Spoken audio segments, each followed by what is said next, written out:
She's like that? No, those are guitars. Yeah. Then you know what? Thank you, you're the best.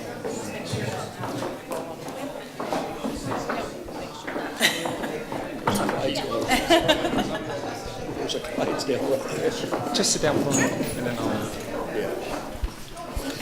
Good evening, everyone. We're going to go ahead and get started at 6 o'clock, and the Marine and Me starts at 6 o'clock. So, and I value everybody's time. I want to thank everybody for coming out. I know it's a busy time of the year, but I want to make sure what we wanted to do in the city was make sure that everyone sort of had an understanding of what we were doing to deal with the homeless issue. My name is Brian Tizzo. I'm city councilman. I've been on the city council for 7 years now. I have with me Mayor Johnson, roaming around there.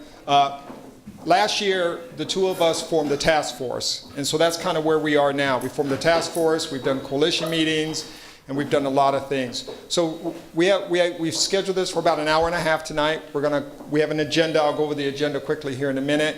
I just want to let everyone know we're doing this Facebook Live for those folks that couldn't make it out. So it will be on Facebook if anyone is interested.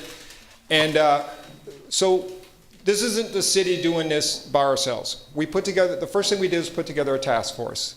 And so what I'd like to do, if the task force members that are here, if they can just stand up, or if you have a microphone in front of you and it's working, just say your name and who you're with. My name is Fred Lopez. I'm the Code Enforcement Administrator for the City of Lake Elsinore. My name is Dave Nichols, and I head up the Public Works Department. John Magnan, Lieutenant with the Lake Elsinore Sheriff Station. Michelle Munoz, and I'm here on behalf of the Lake Elsinore Chamber. Robin Reed, and I'm here representing County Supervisor Kevin Jeffries. Agnes Williams, Public Safety Advisory Commissioner. And do we have anyone else out in the audience? We have some nonprofit groups that participate with us. I'm not quite sure where they are tonight. So this isn't just government trying to solve a problem here. This is everyone trying to solve a problem. So a little bit about tonight. So what we want to do is we want to sort of go over what we've done over the last few years, specifically this last year, to deal with the homeless problem. So we're going to have a couple presentations, and then we're going to, after we do the presentations, then we're going to do a survey and kind of ask you guys questions on what you think, what your thoughts are, so we can have it on record, and then we're going to open it up for questions. So what we would like to try to do is hold questions to the very end. When we get to the survey part, there's some opportunity for questions just in case someone doesn't understand or need clarification. But kind of write down, if you have paper, or there's some pens over there, whatever, write down your questions so we can address them at the very end. I just want everyone to understand, we're here to solve problems. We know about the issues. We know about the piles of trash. We know what homeless do. I've been working on this for a long time. For about 9 years, I worked in public health in their emergency preparedness and response branch, so we dealt with a lot of these issues. I worked for Supervisor Washington, the third district supervisor during the day, my daytime job. We're dealing with homeless issues in the 3rd district. It's all over the county. It's all over the state. It's in every city. And I was just recently in Oakland, California. Folks, we have it so much better than they have it in Oakland, California. Take my word for it. So the problem is everywhere. So what we want to do is just let you know what we're doing, come up with solutions. Everyone has a right to speak. Everyone has an opinion, and we get it. But if you get it kind of out of hand, we're not going to solve anything, and that's not the purpose of this meeting. The purpose of the meeting is to solve solutions. The other thing I want to say, and folks have said this, we don't do enough in government. Well, we think there's about 150, maybe 200 homeless in the city, all right?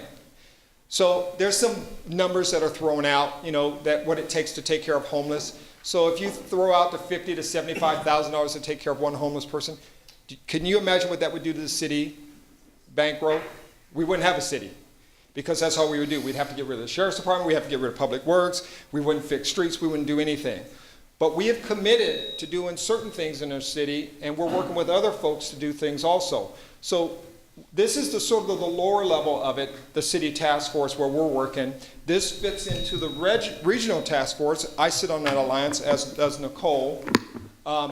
And that's made up of the local cities around us, Woldemar, Murrieta, Temecula, Menifee, Canyon Lake, when they want to show up. And that, And, they're a gated community. They don't have the same issues that we have, but they're part of it. And then this folds into the county, and the county is working on a plan to solve these issues too. And that's the only way it can be done. Because we can't just decide that we're going to do it by ourselves. Because if you decide to do it by yourselves, some of our cities in the county have taken that task on. Like Riverside, for example, that's opened a shelter, and they've been dumped on. And it's hurting that city. And so we can't do it by ourselves. We want to help people, but those that don't want help, we got to get them somewhere else. All right? And so that's the thing. We want to do our best to help folks, because that's someone's brother, sister, uncle, whatever out there. And there's several reasons why people are homeless. And we're working through those issues, trying to help those. But, in the very end, we've also got to help the folks that keep our city going too. So just keep that in mind. So with that, I'm going to turn it over to Nicole. And like I said, please save all questions for the end, and we'll do our best to answer questions as we can. I don't think I'll use this one. Good evening, everybody. Is it working? My name's Nicole Tilly. I'm a senior management analyst for the city of Lake Elsinore.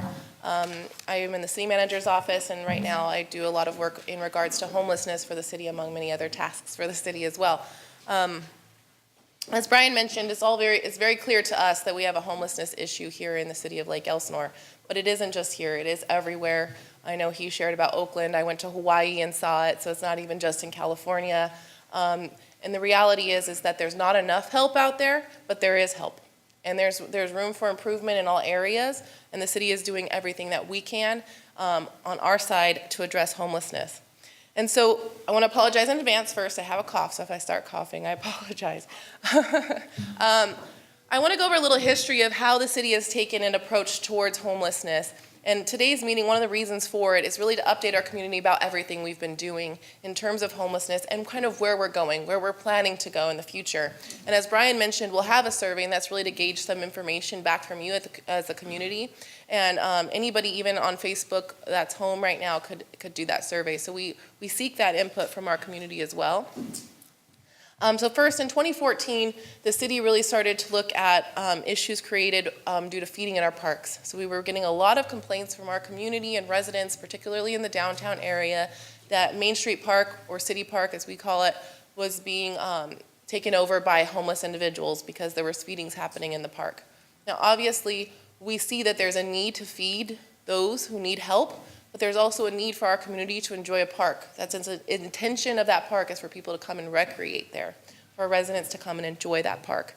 And so we started to work with our faith-based community, and we created something called the Pathway Project. That Pathway Project was determined to find other alternatives to feeding in our parks. And so now we try to urge our churches, we try to urge nonprofits to feed on their property, have something connected with that.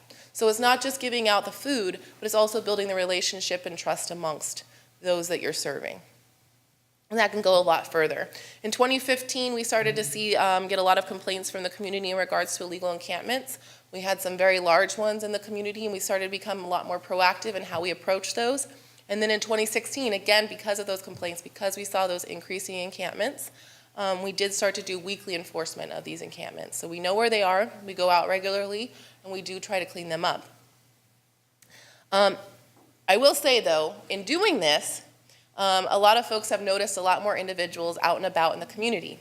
Part of the result of that is we've made it harder for these individuals to have somewhere to stay. And so they're much more mobile and transient in nature, and therefore we see them more often. Does that mean that we have more homeless in our community? We probably can't answer that question because there's really no metric for how we measure that, but I can say you definitely see them more. I live in Lake Elsinore. I've lived here since 1989, so I drive around the same community that you do, and I know that I see them as well. So we are seeing more of a presence in the community, but it is a direct result of us putting pressure on these encampments and not allowing them to stay in these sites because they're breaking the law. If they're on a private property, a vacant lot, that is breaking the law. They cannot be on private properties camping. October 2016, we adopted the Regional Homeless Alliance. As Mr. Tisdale mentioned, the city's engaged fully with the region, primarily Southwest Riverside County, but all of the county overall. And we are working together to try to be consistent across city boundaries and county boundaries. And this is important for the city of Lake Elsinore because while a lot of people think that Lakeland Village is technically within the city, it is not. It is a county area, and the city has no jurisdiction over that area. So what this means is that if there's encampments just over on Grand, right over the border of the city boundary, those individuals will walk into our city. We have no right or power to go in and enforce anything with those encampments, nor do we have any right or power to dictate any police services in those areas. So the city is surrounded by many areas that are county unincorporated areas, but they have a Lake Elsinore address. So technically they're outside our jurisdiction. But regionally, we think it's important that we all work together. We have the same types of laws or municipal codes, as we call them, so that we're governing in the same way, we're creating the same rules, and we're enforcing in the same ways. But also looking for ways to help and collaborate on what resources we all have. In January 2017, we had our point-in-time count. This was 62 individuals that they counted in Lake Elsinore, and this number has fluctuated year over year. A couple of years ago, it was 95. It's important to note that this is a point-in-time count. It's not determining the true count of our homeless individuals in the city. Some folks would want to use that as the metric, but as Mr. Tisdale mentioned, we know that that number is higher. We know that that's not a true picture of the amount of individuals we have in our community. In May, we created a council subcommittee for homelessness, and that's where we ultimately created our task force. So in June, we launched, middle of June 2017, it was June 15th. We launched our task force, and we've been making a lot of progress since then in just 6 months. And in November, we just had our first coalition meeting, which I'll talk about a little bit more in later slides. So first, I really want to mention, I think this is really important. When we started to look at homelessness and what we could do at the city, it was important to understand what exactly can our role be. What can the city actually do in regards to homelessness? And there's really 3 areas that we can look at. Number 1 is enforcement. On the previous slide, most of the items that I mentioned to you were enforcement-based, going into these encampments, cleaning them up, prohibiting different activities. And we obviously have law enforcement. We can set laws in regards to homelessness, but it's important to understand too, we can't overstep the boundaries of federal and state law. They supersede us. So the civil liberties are civil rights. They are different than what the city's laws state, and we have to honor those. So if we go and create a law, we can't just forget that there's freedom of speech, forget that there's the right to unreasonable searches and seizures. We have to honor those in how we approach and enforce, and so does our police department. We can't just freely do as we wish. We have to honor them. They come before local laws. Then we have policies and programs. So this is looking at ways to maybe create rental assistance, housing programs. There are opportunities for us to do that, and we are looking at all of those, which we'll talk about, and engagement in education. And for me, this is a key part, and it's so great to see so many of you, and I hope people are listening at home as well, because educating our community and getting us all on board in the same direction, I think, can make the most difference. If we're all doing the same things, and we're all aiming to do the same things, and actually try to reduce homelessness, help individuals in the right ways, maybe we can truly make a difference. We want to, as Brian mentioned, help as much as we can. We really do. But at the same time, we're not going to allow illegal behavior in our city. Okay? We have to enforce that. We also can be compassionate and try to find ways to help. We're trying to balance that, and the purpose of this meeting is exactly that, engaging all of you and educating all of you. I've been doing several different presentations throughout our community. I'm open to come to any HOA. I'm open to educate anywhere. So if there's a nonprofit group, a community group, we would be more than welcome to come out and share items with you. Now I'd like to invite Fred Lopez up. Fred oversees our code enforcement department. And, you know, Fred has had to take the unfortunate role of going into these encampments. And you know, he's doing this because he's trying to do his job, right? And I have to give him credit because he's gone above and beyond and going to these encampments to actually try to talk to a lot of these individuals, encourage them to get help. But at the same time, we have to enforce, and that is his role. So I'll let Fred share with you just a little bit about the state of homelessness in the city. Hi, thank you again. My name is Fred Lopez, Code Enforcement Administrator for the City of Lake Elsinore. And really my main responsibility in working with the city and dealing with the transient issue we have is to go out and address these camps, you know, whether it's proactively or through citizen complaints, which is most of what we receive. So again, you can look at some of these photos. We're going to go quickly through some of these photos, and these are probably areas that you're well aware of. stores that you shop at, restaurants that you've eaten at. So again, the first set of pictures is our Albertsons down on Four Corners. This was taken probably about 4 months ago. So again, we respond to complaints from the local businesses as well, and our job is to go out there and make contact with these individuals and get these areas cleaned up as quickly as we can. This is an issue that we had, which really prompted us to look at some of our ordinance as it relates to shopping carts. Something as simple as shopping carts get turned into modes of transportation for the transients. Again, this is how they transport stuff back and forth to a lot of these camps. So we really had to sit there and take a look at how we can rework that ordinance to be a little bit more restrictive on individuals that take these carts off the property, as well as the stores who allow them and don't retrieve them in a timely manner. So again, the program is working. We have an individual with the city who's dedicated to going around and picking up these carts. If we see them in this condition, we will stop, make contact, remove the carts, allow them to take personal items out. But really, most of those carts will be removed, and the content's destroyed. 2 local vacant restaurants, the Lone Star as well as the Coco's. And again, you look at these pictures and you wonder how long these individuals have been there.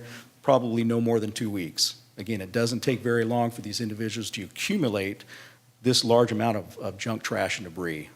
We were tipped off by neighboring businesses that these properties have been overrun. And so again, what we did was we went out there, made contact, we got everything cleaned up, and we worked with the property owners to get them to secure their property, make more frequent checks, and again, just have them take ownership of their property.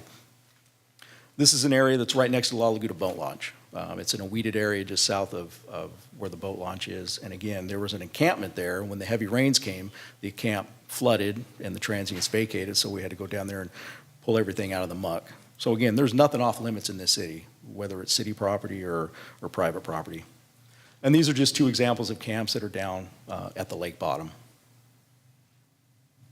A couple more over off of Camburn and the Rosetta Canyon area.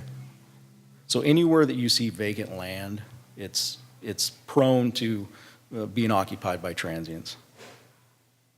Our beaches are not off limits as well. We get a lot of transient activity down at our beaches, and again, we will respond as quickly as we can to address these issues and get these individuals moved along. Serenity Park, there's a brush area just down from where the tennis courts are. It's been frequented by transients. So again, we make frequent passes at a lot of these areas that you're seeing, and when we find these camps, we remove them. This is just along Collier Avenue, just adjacent to the 15 freeway. The camp was actually on the other side of the fence. They cut the fence and had all their stuff stored, so we went out there and got that cleaned up in a timely manner. And really some of the popular places are under bridges because, again, they offer a little bit of shelter. So we have our bridge on Lakeshore and also the San Jacinto River Bridge, which is adjacent to our Ford dealer. And again, these are constant hot spots to where transients come and go. In regards to the San Jacinto River Bridge, we responded to a camp just last week, and we had to render medical aid for one of the transients when the fire department showed up. They are constantly having to respond to the fires that are being lit down there. And so a lot of these transient camps, it's getting cold out. You're going to start seeing the fires. Puts a big strain on our fire department as well to have to go out nightly and deal with putting these fires out. This is a flood control channel located next to our Costco. And again, this picture is probably about a year old. So we had to go through there and just push everything out. That picture is about 6 tons worth of junk and trash that have been accumulated over probably a 6-month period of time. So again, going back to a lot of the ordinances, we do have a lot of rules on the books that allow us to help with homelessness, not just code enforcement, but the police as well. Regulation of solicitation, basically panhandling, or vehicle solicitation, cars pulling off on the side of the road, assisting transients, so to speak. So again, we had to look at some different avenues of enforcement. We also have our camping on private property, which again, we updated in 2015. Our shopping cart ordinance, which we updated in 2016 because it just wasn't working. Our parks and beaches updated in 2016. So again, we just comb through everything to see if we can tighten it up to make things for law enforcement as well as code enforcement to be able to enforce these rules. Unattended donation boxes, those tend to be magnets for transient activity. They break into them, they make a mess.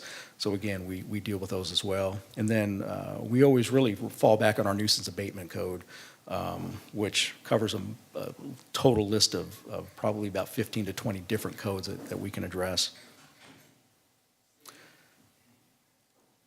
The enforcement part of it is not cheap. And that's unfortunate because, again, we're spending money to go out and take care of this problem. So the average cost of abatements on a normal camp can be anywhere between $1,000 and $4,000. If you go to some of these larger encampments that we dealt with back in 2015, early 2016, those can be between $6,000 and $10,000. So our goal is to partner with property and business owners to help them maintain, manage, and secure their lots and businesses.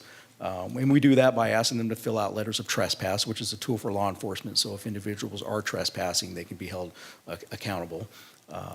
We ask that they post no trespassing signs, really make frequent visits to your property. If you're a property owner, a landowner, you got to check on your property. The city, unfortunately, is not a property management company, so again, we can't be out there every day to address these issues as much as we would like. And then also really just remove hiding spots, whether it's at your business or at your property. If you can remove some brush, trim up some trees, that's a huge deterrent for people looking for a place to hide out. For those property owners that don't respond, we hold them accountable. Again, there's a cost to these cleanups, and if we can get the property owners to cooperate with us, we'll work with them. But those that fail to cooperate or just ignore the notices, we go through our nuisance abatement procedures, and we can recover costs through special assessments for staff time and cleanup cost. Since July 1st, 2016, I've been able to identify roughly 90 transient camp locations throughout the city. And again, as we put the pressure on them down at the lake, in the large vacant lots where we had these huge encampments, now again, we're pushing them out, into different spots. So again, I'm finding new areas that I didn't know anybody was at, and that's really where the public comes in handy. If you see something, say something. Send us, whether it's SeeClickFix or just making a phone call or sending an email, because again, we can't be everywhere. And again, a lot of them are getting very creative with where they hide out. So a lot of our big areas, Four Corners, Riverside Drive, Mission Trail, East Lake Shore, the areas that have a lot of vacant open space. Some of these parcels are, 15, 20 acres. Some of these areas encompass more than 100 acres. Abandoned buildings, commercial and residential, our public parks, our beaches, public rights-of-way. Again, there's nothing off limits. We've cleaned up roughly 100, We've done 127 transient camp cleanups. Now, each one of these cleanups can consist of multiple locations, so we just don't go out to one location, clean up, and then just call it a day. I'll hit 8 to 10 spots in a day. We spent to date roughly $250,000 cleaning up.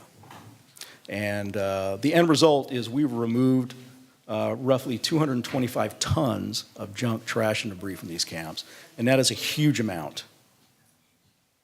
So with that being said, I'd like to turn it back over to Nicole, and we'll be available for questions at the end. Thank you. Thank you, Fred. Okay, so we mentioned our homeless task force, and I'd like to just quickly go over our primary objectives with the task force. It's important to understand that the task force is really designed to be a group of individuals that we feel have the experience and expertise to help us make decisions as a city. So any kind of program or ordinance change, municipal code change, they're a great group for us to run stuff by to get their input because they understand this issue as well. So that group is made up of our council members, city staff, police department. You met some of them today. We also have several nonprofits that actually go every day. They're trying to help individuals in homelessness, and they're invaluable in terms of creating this task force. Just this task force alone, we've actually been able to help individuals in our city. I'd probably say about 5 so far have been helped through this group. And that's pretty good because there's many that we've attempted to help, but at least 5 have actually found a home or found their way home. And so we're making progress, and this group was just the starting point for that. number one, we want to know what our homeless population looks like. I mentioned the point-in-time count. We really don't know how many individuals we have in our community. We don't know what our homeless population is. Is it primarily men, women? What are their age groups? What are their barriers? What's causing them to remain in homelessness? Is it addiction? Is it mental health? Is it because they can't find a job? We want to understand that, because then we can try and get the resources they need. And when we're determining what kind of programs or policies we should be setting, how can we actually help those individuals? How can we actually make a difference in their lives? If we found, for example, we have a lot of domestic violence victims here in the city, we should be bringing out the people skilled and trained in helping them, helping to encourage them. So we are working towards that. Right now, Fred does a lot of that. He enters a lot of information for us. Communication and outreach to the community, exactly what we're doing now. We wanted to form a community collaborative. And we did that. We launched that in November, which I'll talk about again in a minute. Create a list of available resources and services, identify the gaps. Important for us to understand is, what services do we offer? What is available to people that are homeless in Lake Elsinore, in the region overall? And together we're all trying to figure that out, because we know that there's gaps. So what happens is you have a lot of folks that will link people to another resource, link to another resource, but then they hit a block wall and they can't get past that. So they can't actually get help. And so we want to break down those walls and actually be able to help them, and do that strategically, again, by understanding what are those barriers, what are the things that we're missing in our community. We want to obviously look at best practices for homelessness. No one is an expert. There's been a lot of things tried all over this country, and some things work and some things don't. And so we want help. We want input to try and do things better. We have updated our municipal codes. So Fred showed you a lot of them that we've already done. We've updated a lot of our municipal codes just to make sure that we have the tools to truly go out and enforce, and that we're protecting our community. And we're protecting property owners, for example. But we have some more work we can do there. There's new municipal codes we're open to. We're looking at different ways that we can try to come up with ways to enforce things that are causing problems for our community. And we're not closed off to that. So we are open and we are looking at that. We will look at our solicitation municipal codes. We have a lot of those already. A lot of our cities surrounding us didn't even have these municipal codes. The city has had these for many, many years. And so the problem with them, again, is being able to enforce them, okay? And we know that. Again, we mentioned new programs. We're coordinating with our regional groups, clarify our role, trying to help work with our nonprofits and our faith-based groups so that we're on the same page about how we can work towards the same solutions. And then we will also look towards creating what will be called a housing crisis and response team. This is really a regional effort. The idea being that you actually have a team that's dedicated to outreach to the homeless. Once you identify somebody that's homeless, that's willing to try to transition out of homelessness, that you're able to connect them to the right resources, but then you're also able to get them in a house, and then you're able to follow up with them and maintain, help them stay out of homelessness. It's a whole process. It doesn't just start by giving them a key to a home. A lot of these folks have major issues or concerns that need to be addressed, and they need support. And a lot of them don't have any support, nobody that they can trust or turn to anymore. And so we have to really understand that when we're trying to address homelessness. So our task force so far has done many things. As I said, we've made a lot of progress in the last 6 months. We've launched Alert LE app. We added an issue for homelessness on our app. And it's really important that the community understands, when you post things on Facebook, we more than likely don't see it. And even if you tag me, I might see it, but it's not the best way to handle it.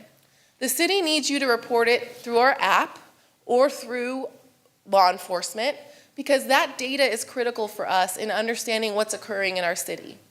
And it's captured that way. And so I'll talk a little bit more about Alert LE, but I just want to emphasize the importance of reporting things in the right manner.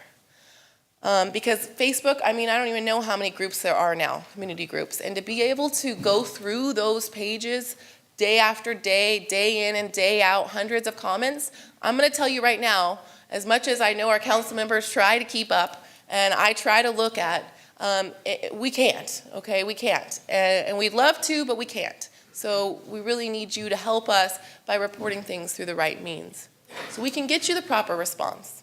And unfortunately, some of us don't know everything. Code enforcement's the one going out to the encampments. They know when it's been cleaned up. They can let you know when it's been cleaned up if you use this app. Public outreach, social media posts, it's an ongoing process. Media outreach, website resources, homeless population assessment tools. So we've actually created a survey that we'll be using when we go out to do outreach events to our homeless population to ask them those questions. What is their name? What is their contact information? What's their barriers? What's their age? So we can start to understand who we have and where they are. And we have a new park ranger. This is the first for the city. And this is important too because this individual can go into our parks and make sure that people aren't staying and sleeping or not obliging by our municipal codes in terms of parks. They have a little bit more enforcement powers. And it's a new avenue for us, but it's somebody that's very proactive in our community now that can be looking for homelessness besides just Fred. So he has some help. We have quality of life patrols, and I won't talk too much about this because I know Lieutenant Magnan will be coming up and he will share with you the law enforcement update. Resources to offer and provide help, business crime prevention information on our website, and then educational materials, which we've brought some with us today. I want to emphasize again, the city wants to help these individuals. We really, really do. And I will say one of the most frustrating things that I've had to encounter since starting this has been having that person contact us and not being able to help them. It's the most frustrating thing. And I think if you ask county departments, if you ask nonprofits, if you ask anybody, the moment that somebody calls you and they're in that frame of mind that they want to actually have help and you can't send them anywhere that day is extremely frustrating. Because then the next day they may not be interested in help. And the next day and the next day and the week and the months, they go on and then ultimately they stay in homelessness. This is an issue that goes far and beyond what the city can do. This is an issue that goes to our state and federal level, and I encourage everybody to engage at those levels as well. Our local level, we can do so much, but there are other things at the state and federal level that likely could change. Funding sources could be changed. Funding sources could be sent to cities to help that could actually try to fill these gaps that prohibit us from actually helping individuals. So the city created a helpline. We do get voicemails from those that are homeless on this line. People can call this, and we get back to them as soon as we possibly can. We also have a web page where they can fill out this form that you can see here on the screen. And they can tell us their information, including their barriers, and we've received already 15 different requests for help from that form. And again, we do our best. We have helped some of these individuals, but we've watched some of them coming. We had one gentleman, he'd been homeless for 12 years. He had a dog, and for a lot of folks, their dog is their only friend. And so he was willing to give that dog up because he was ready for help. But again, we couldn't take him that day. We took the dog. We come back another day, then we tell them, come back another day. We're going to meet you. We found you a place with Salvation Army. They'll take folks, able-bodied, willing men that will work in Paris. They will take them. And we were ready. We said, pack your bags. We're coming. And our gentleman from our nonprofit group went out there to pick him up, and he was intoxicated. At that point, we couldn't take him because they won't accept them when they're intoxicated. So all those other times he hadn't been intoxicated until that moment when we went to pick him up. And again, these individuals, these nonprofits will say to us, sometimes it takes 50 to 70 interactions with an individual before they actually move forward and actually get help.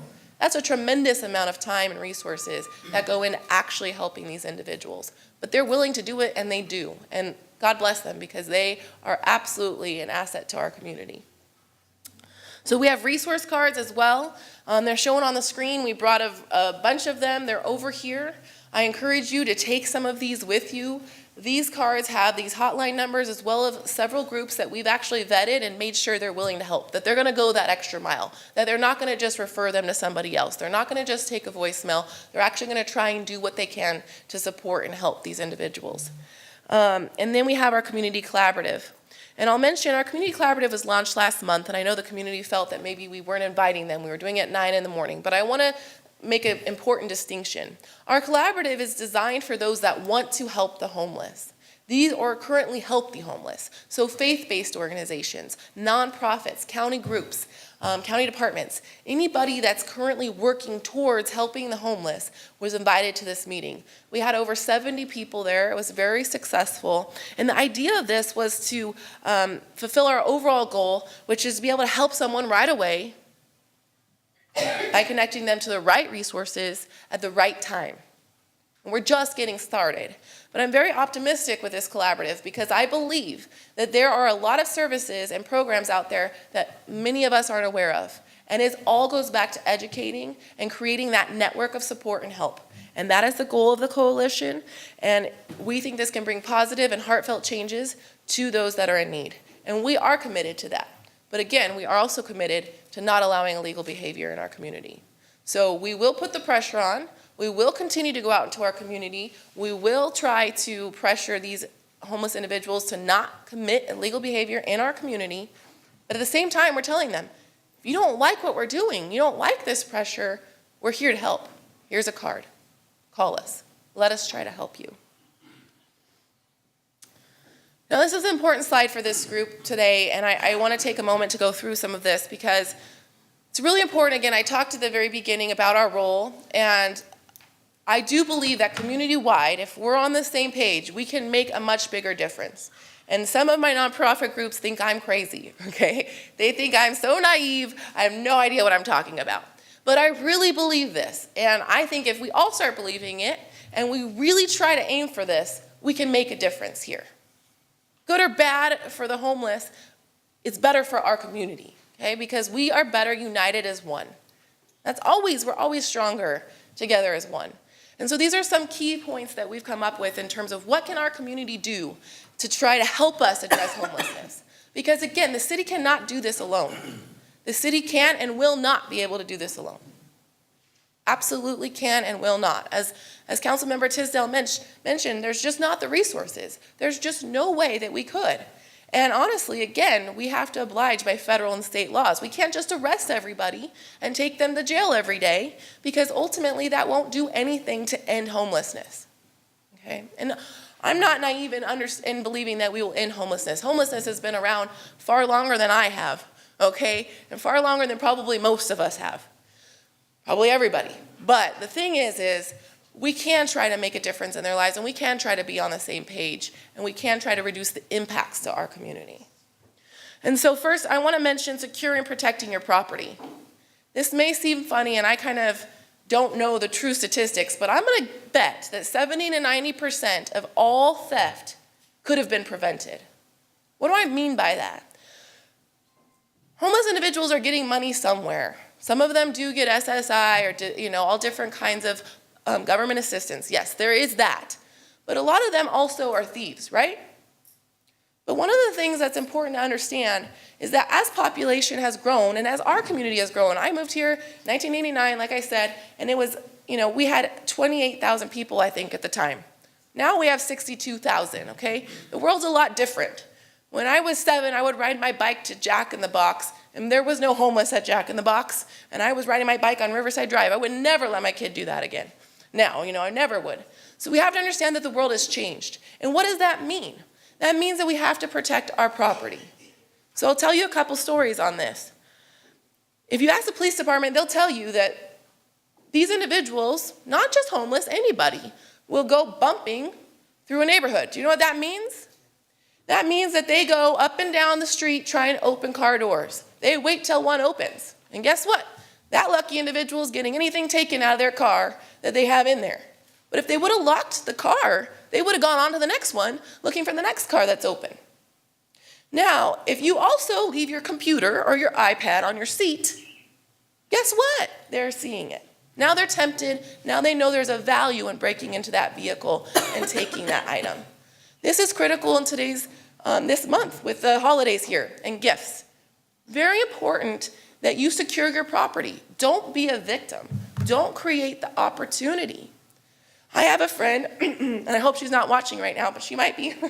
But I have a friend, and she came to me, and she knew I work for the city, and she goes, I'm so upset. Someone stole my trailer from her driveway here in Lake Elsinore. The very first question I asked her is, did you have a lock on your hitch? She said no. And I said, well, what do you expect? And she said, well, if I would have put a lock on it, they would have just sawed it off. They would have taken it off. I said, no, they wouldn't have. They would have gone down the street looking for the next trailer that didn't have a lock on it. They're not going to sit there for that much time trying to take that lock off because they know that there's somebody else down the street that wasn't smart enough to put one on. Okay?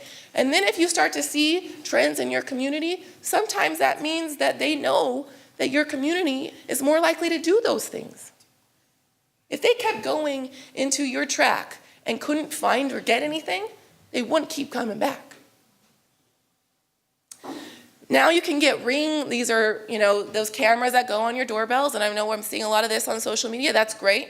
You can get, I just saw the other day that they turn the lights on, the responsive ones. So that's a good deterrent, right? Packages on your doorstep. Please don't do that. You're inviting it. You're inviting the crime. So what do? You mail them to your business. Do you know somebody in the neighborhood that's home during the day that you can send it to? Amazon will notify you now, for example, when your package delivered. Try not to do it if you can. Property appearance and maintenance. This is important, especially for our business community. I think anybody would agree that some of the businesses along Riverside Drive don't look that great. And if your property doesn't look great, it's more likely to attract not great. Okay? If you're going to graffiti something, you're more likely to graffiti the building that's been covered up 500 times with graffiti than you are to go to that one that's actually maintained and taken care of. So it's important to remember this, especially for our business community. Maintain your property, take pride in ownership, and try to help elevate these areas of our city so that you attract the right customers and not the wrong customers. Practice responsible compassion, and I apologize for my voice, you guys, I'm really sorry. Practice responsible compassion.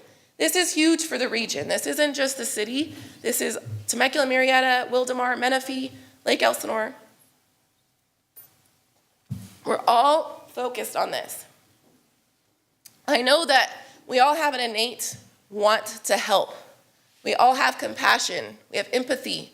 We want to help those that are in need. But there's a difference between giving a hand out versus a hand up. And this is something I've learned from our nonprofit community. They're the ones that have urged us to change this perception. So what I mean by this is, if you see a panhandler and you're exiting Target and he's standing in the little triangle, because we know that they stand there, okay? Please, please, please, please, don't give them $1 there. Don't give them a bottle of water. Don't give them a bag of chips. That's a hard thing to ask, I know. Some people are shaking their heads. I know it goes the other way too. But here's the thing. There are organizations you can give to that are truly helping people, that are doing it in the right way, that are creating relationships with these individuals, that are trying to break down their barriers, that are trying to get them out of homelessness. Giving them that sandwich is not helping them get out of homelessness. Instead, it tracks them back to right where they are that day. Believe me, if people weren't giving things to the panhandlers, they wouldn't be there. If they went day in and day out and sat there and they got nothing, they would not come back. Okay? This all goes back to creating pressure for them to want help. It's been proven that some of these individuals have been homeless for, there's one woman, I think she was 20 years. She did not want help. She'd been offered help many, many times until she got to the point that she couldn't live anymore. She couldn't have her basic necessities. And she decided at that point she needed help. So in the end, we're truly helping them by forcing them to go through the right means to get help. And so one of the things I'll share really quick, because I know I'm getting long, I have a daycare lady, right? And she's trying to convince me to take one of these cats. But let me tell you this cat story.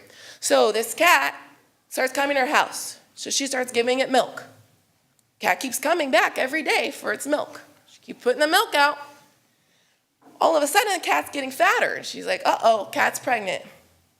Then she goes, oh, where's the cat? I haven't seen the cat. Where's the cat? Oh, the cat's skinny now. Where's the babies? They were in her garage. Now she has all these kittens that she's responsible for because she kept inviting this cat back. So the lesson is back to panhandling, right? When you give, they keep coming back. They keep perpetuating the same behavior. Because again, there are organizations that can and will and need your help. So you give your time, talent, treasures. Councilwoman or Mayor Natasha Johnson, she says this often, and I love this saying: time, talent, and treasures. Give those to people that are making a difference in lives. And then again, report. We really need you to report things to the police department, to the city. We need you to tell us through the right means. Alert LE, we shared this. This is just showing you a little bit. You can access it on our website. If you don't have a mobile device, it's available. You can access it on Facebook. If you're on a web browser, you can't do it on your phone. You can access it through the App Store if you do have a mobile device. Please report things: donation bins, panhandling, trespassing, any of that. Ultimately, this information allows us to make data-driven decisions, to be strategic in how we approach things. We know we have some work to do with our business community, and we're willing to do it. We're going to put in the time and the effort to do it, and this data is going to drive where we go first, and where we spend those resources first, and what we do first. But also, this creates a historical reference for what's occurring in our community. Again, we don't have a point-in-time count that's going to really gauge everything that's happening, but what we can do is start to see where we are today, and in a year, where we are. So please report. You can see here the hot spots. Most of us know these. Primary area is over by Costco, Target area, and then obviously Riverside Drive, a little bit downtown, in the Summerley area. So what's next for us? We have a new community services deputy. Again, our lieutenant will talk a little bit about that, but this is going to be a critical position for the city. They just did interviews yesterday, or today. Yesterday? So we're very close. This person's starting very soon. And they are going to be able to do enforcement, but they're also going to be a liaison for our city. And they're going to be able to go out to these businesses. And they're going to be out there trying to homeless outreach as well. So they're going to be a huge asset for us to try and make some more progress. We have our next coalition meeting. If you have a heart to serve and you want to be a part of coming up with those solutions, that's February 8th, 9 a.m. right here in this room. We have our next point in time count, which we do on behalf of the county. We do help and support their efforts on this, and that's January 23rd. They're looking for volunteers. If you want to go out and be a part of that, you can go and you can volunteer to be a part of the Riverside County point in time count. We will be doing a homeless outreach event. We obviously need to look for housing. This is a huge issue. There is no housing. There is nowhere to place people. In Utah, they've shown that if you can at least get somebody in a house, you can help them. You then go and you check on them regularly. You give them that support services that they need, but you need to get them in a house. And right now, Riverside County does not have the housing that we need to be able to support our homeless population. This does not mean shelters, by the way. Shelter is not proven to be successful. These are housing units spread throughout our community that are integrated with our community, that are not segmented from our community. And we have several ideas there. Business outreach we talked about, this is huge. We want to work with our business community. There will be future meetings with our business community, and we are aiming to get them engaged to take a proactive role. Something that you may not know, and I was just talking to our lieutenant about before this, is if there's somebody hanging out in front of Pizza Bowl and Circle K on Riverside Drive, the police department can't do anything to that individual unless they have what they call a 602 trespass letter. This letter authorizes for the police department to do something. Why? Because that is private property. The police cannot go into private property and take action without your permission. So we need every business to have a 602 letter on file, and they have to complete this every year. So when a call comes in, the police department immediately knows, he showed me one from today, he immediately knows that AMPM has a 602 letter, and they can respond and they can do something about it. If it does not show that 602 letter, they cannot go arrest that person.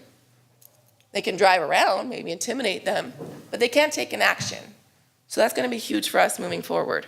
Municipal codes, resource page, regional collaboration. So we've talked about a lot of this.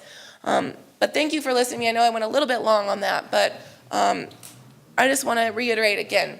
The city's here. We know that we have room for change and improvement and new ideas, so I welcome them. I look forward to doing the survey with you and engaging with you through that process.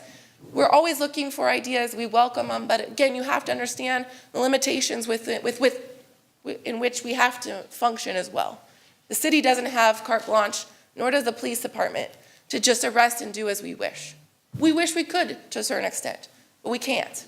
And some cities have been sued, like the city of Anaheim, Santa Ana. Some of those cities, the reason you're seeing the amount of homeless issues that they're having there is because they've been sued and they've lost tremendous amounts of money, and now they can't do anything because they're scared of lawsuits. So we have to make sure that we're doing things legally, and we have to make sure that we're following those laws, because otherwise we put ourselves in a position to where it could get worse by not being able to do anything because we've been sued. But at the same time, we are being as aggressive as we possibly can, believe me, more aggressive than most, in trying to make sure these individuals feel uncomfortable. They have that pressure to get help. And again, the community can help with that by many of the things that I mentioned on that slide. So with that, I welcome up our lieutenant to share with you some information from our police department. Maybe.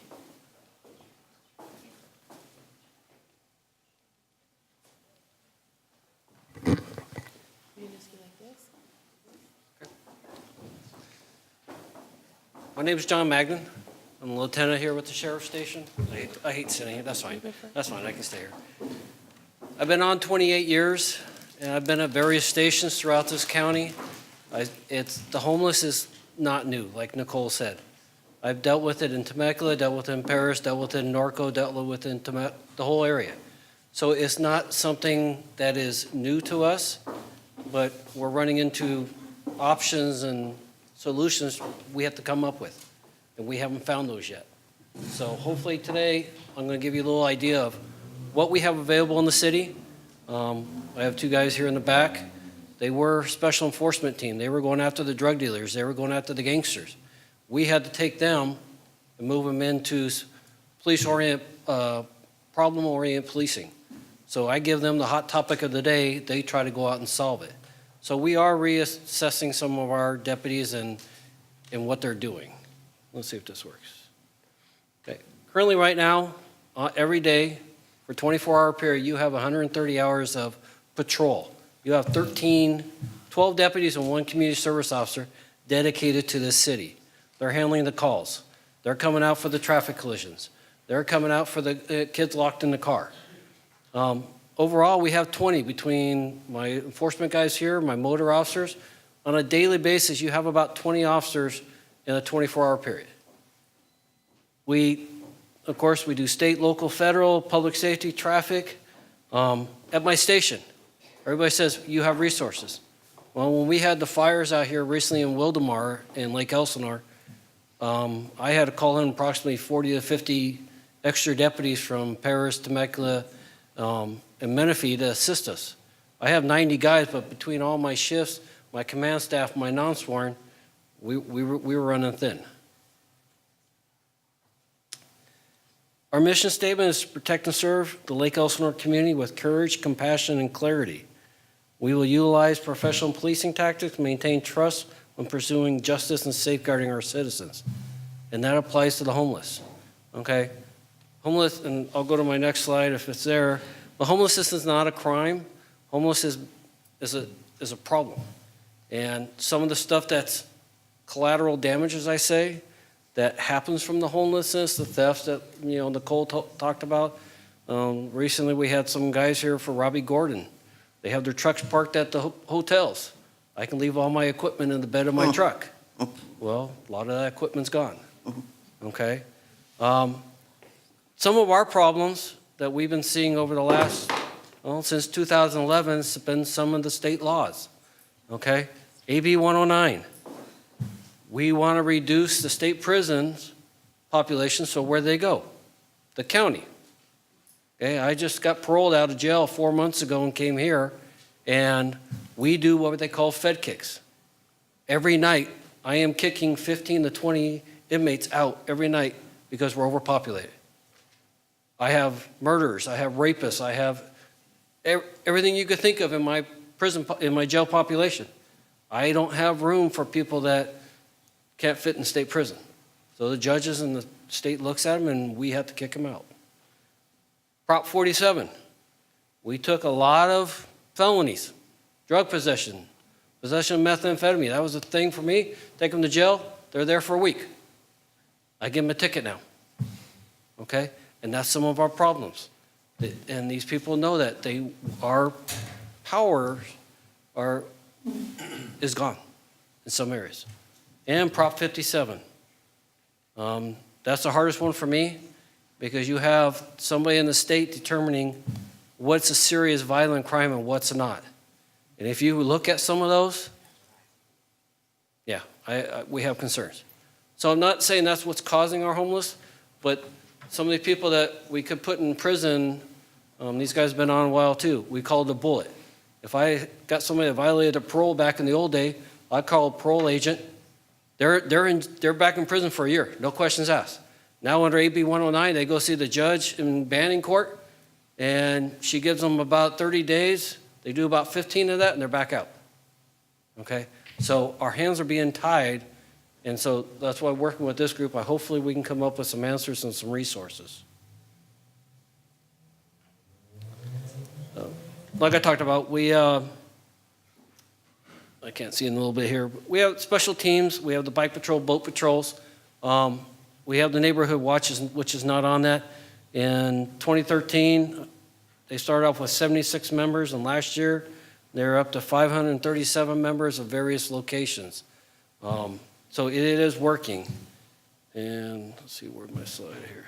Okay, there it is. It's not a crime, but there are some things related to homelessness that are. The drug abuse, the trespassing, like Nicole brought up.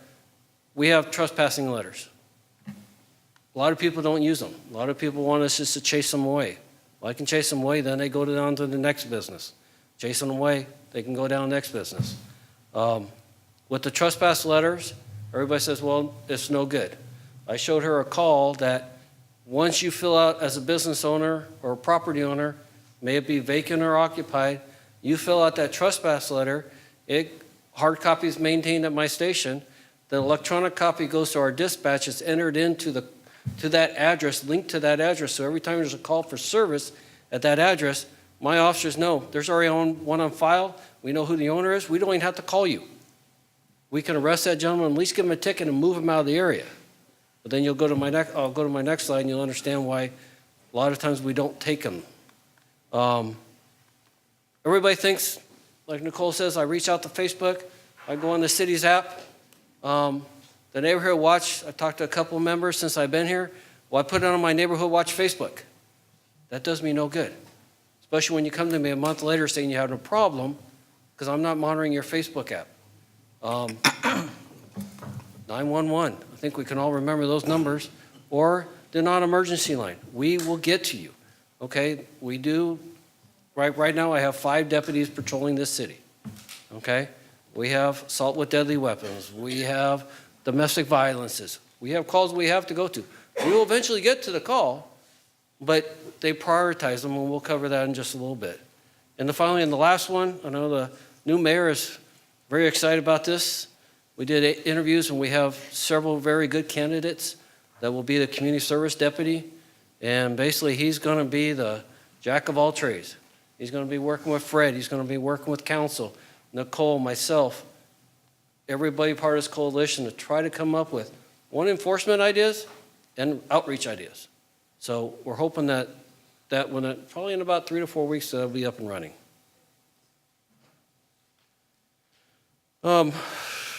We have call volumes here, and I'm going to go to the next one. As you see, 2015, 2016, 2017, the calls have gone up. We have, and the next slide will show it. We have, I'll go to the next one, that covers it better.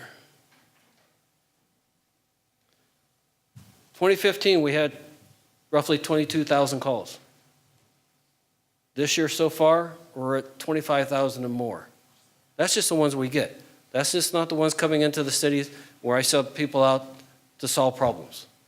The response times, back in 2015, it took us almost 8 minutes to get to a priority 1 call. That's the murders, that's the assault with deadly weapons, that's the husband beating the wife.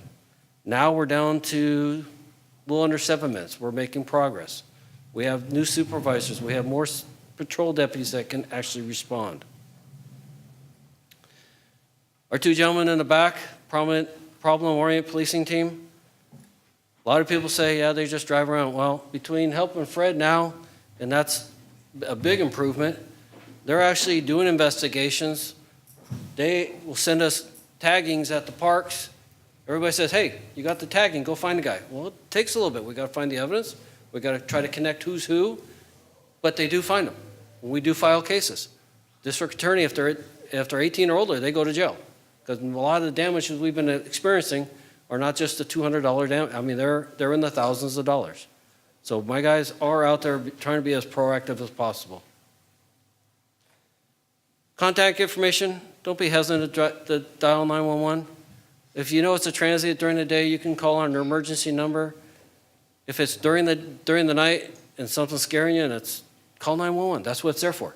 If the dispatcher determines that it's not an emergency, they'll transfer you to another line and get you taken care of. One thing, I was a dispatcher when I first started, and I understand people think that when they call 911 or Central Dispatch, they're talking to somebody here in Lake Elsinore. Our main center is in the city of Riverside, and it covers everybody but the desert.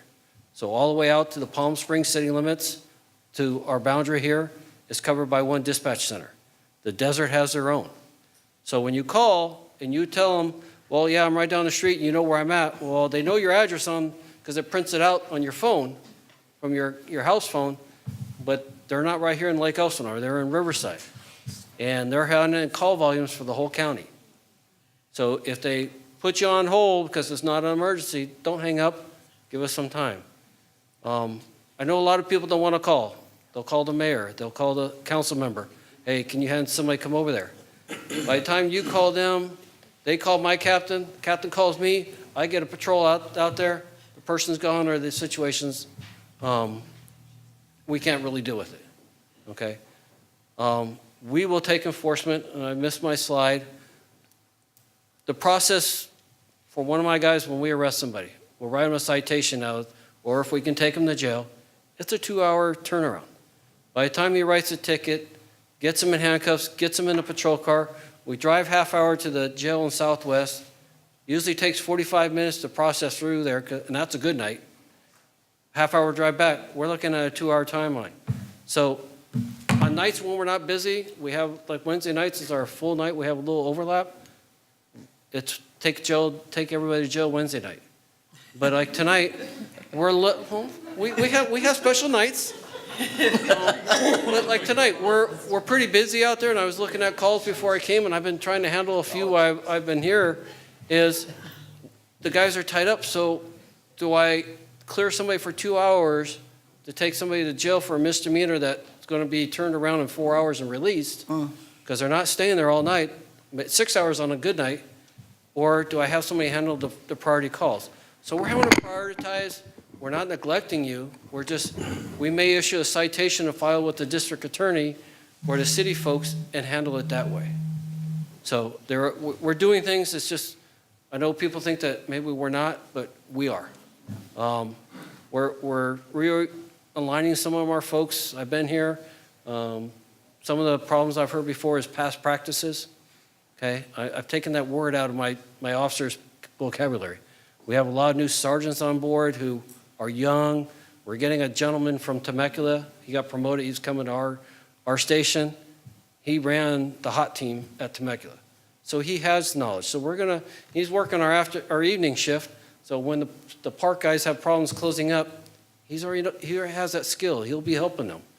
And we're working with Code and those to give them the skills to deal with these guys. So with that said, I will answer questions at the very end. So Nicole, all yours.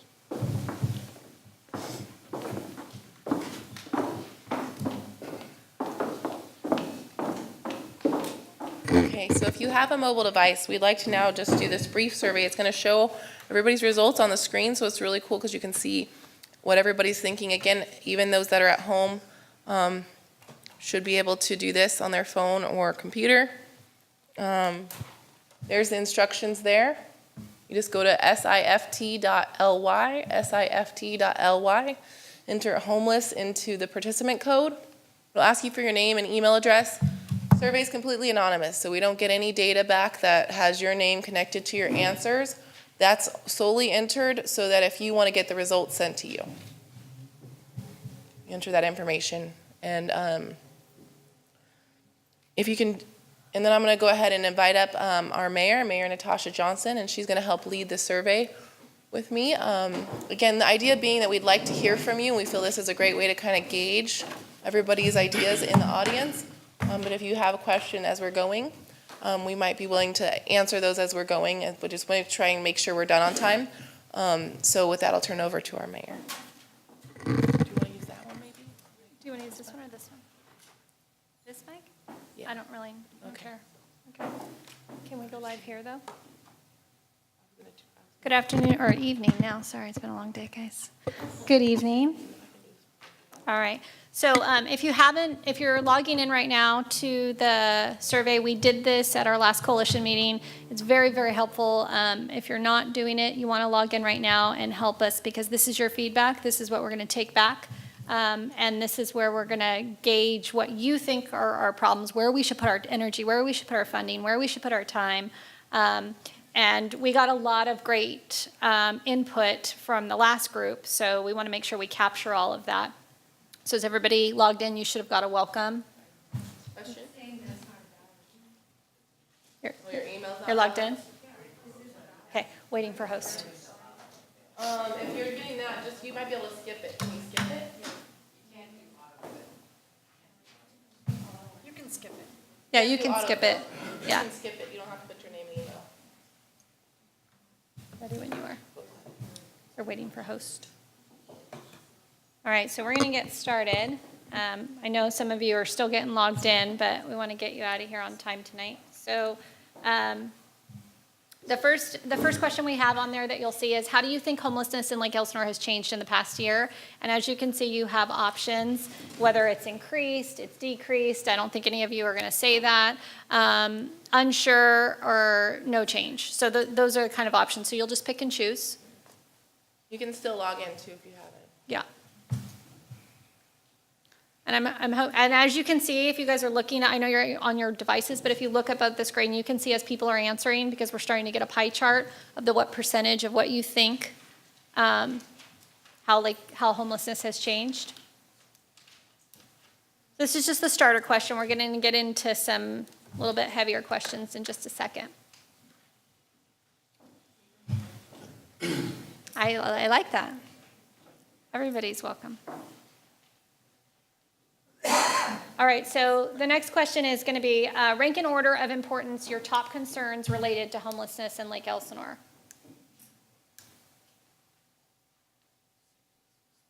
No drug use. It's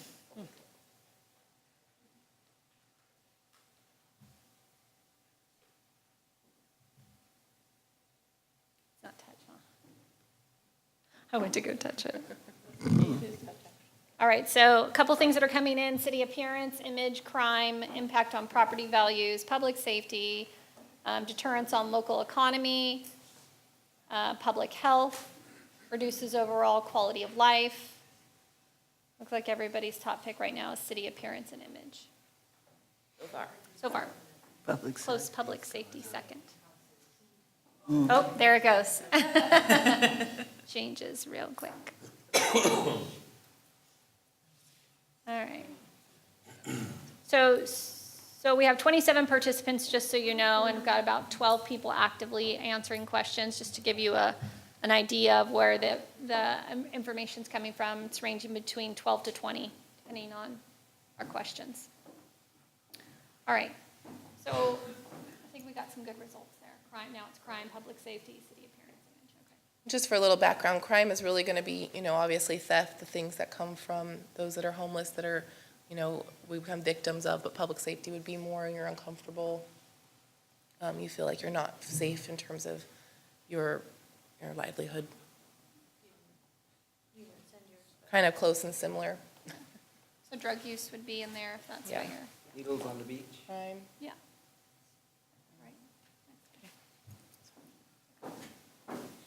right, we're going to go to the next one. What do you think the top 3 reasons why people are homeless? Domestic violence, It's one of them. that's a big one in the city. We've got some options there.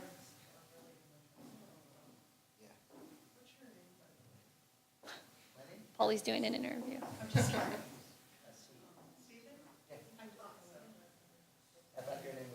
All right, so lack of motivation or work. Behavioral health, substance abuse, drugs, domestic problems, poverty, policies, local, state, and federal, veteran status. That one's really unfortunate to me because we have so many veteran programs. Mental health is a big, behavioral health. So the last time we did this survey, hey guys, if you want to, we can talk after if you'd like. Ladies. We can talk after. Sarah?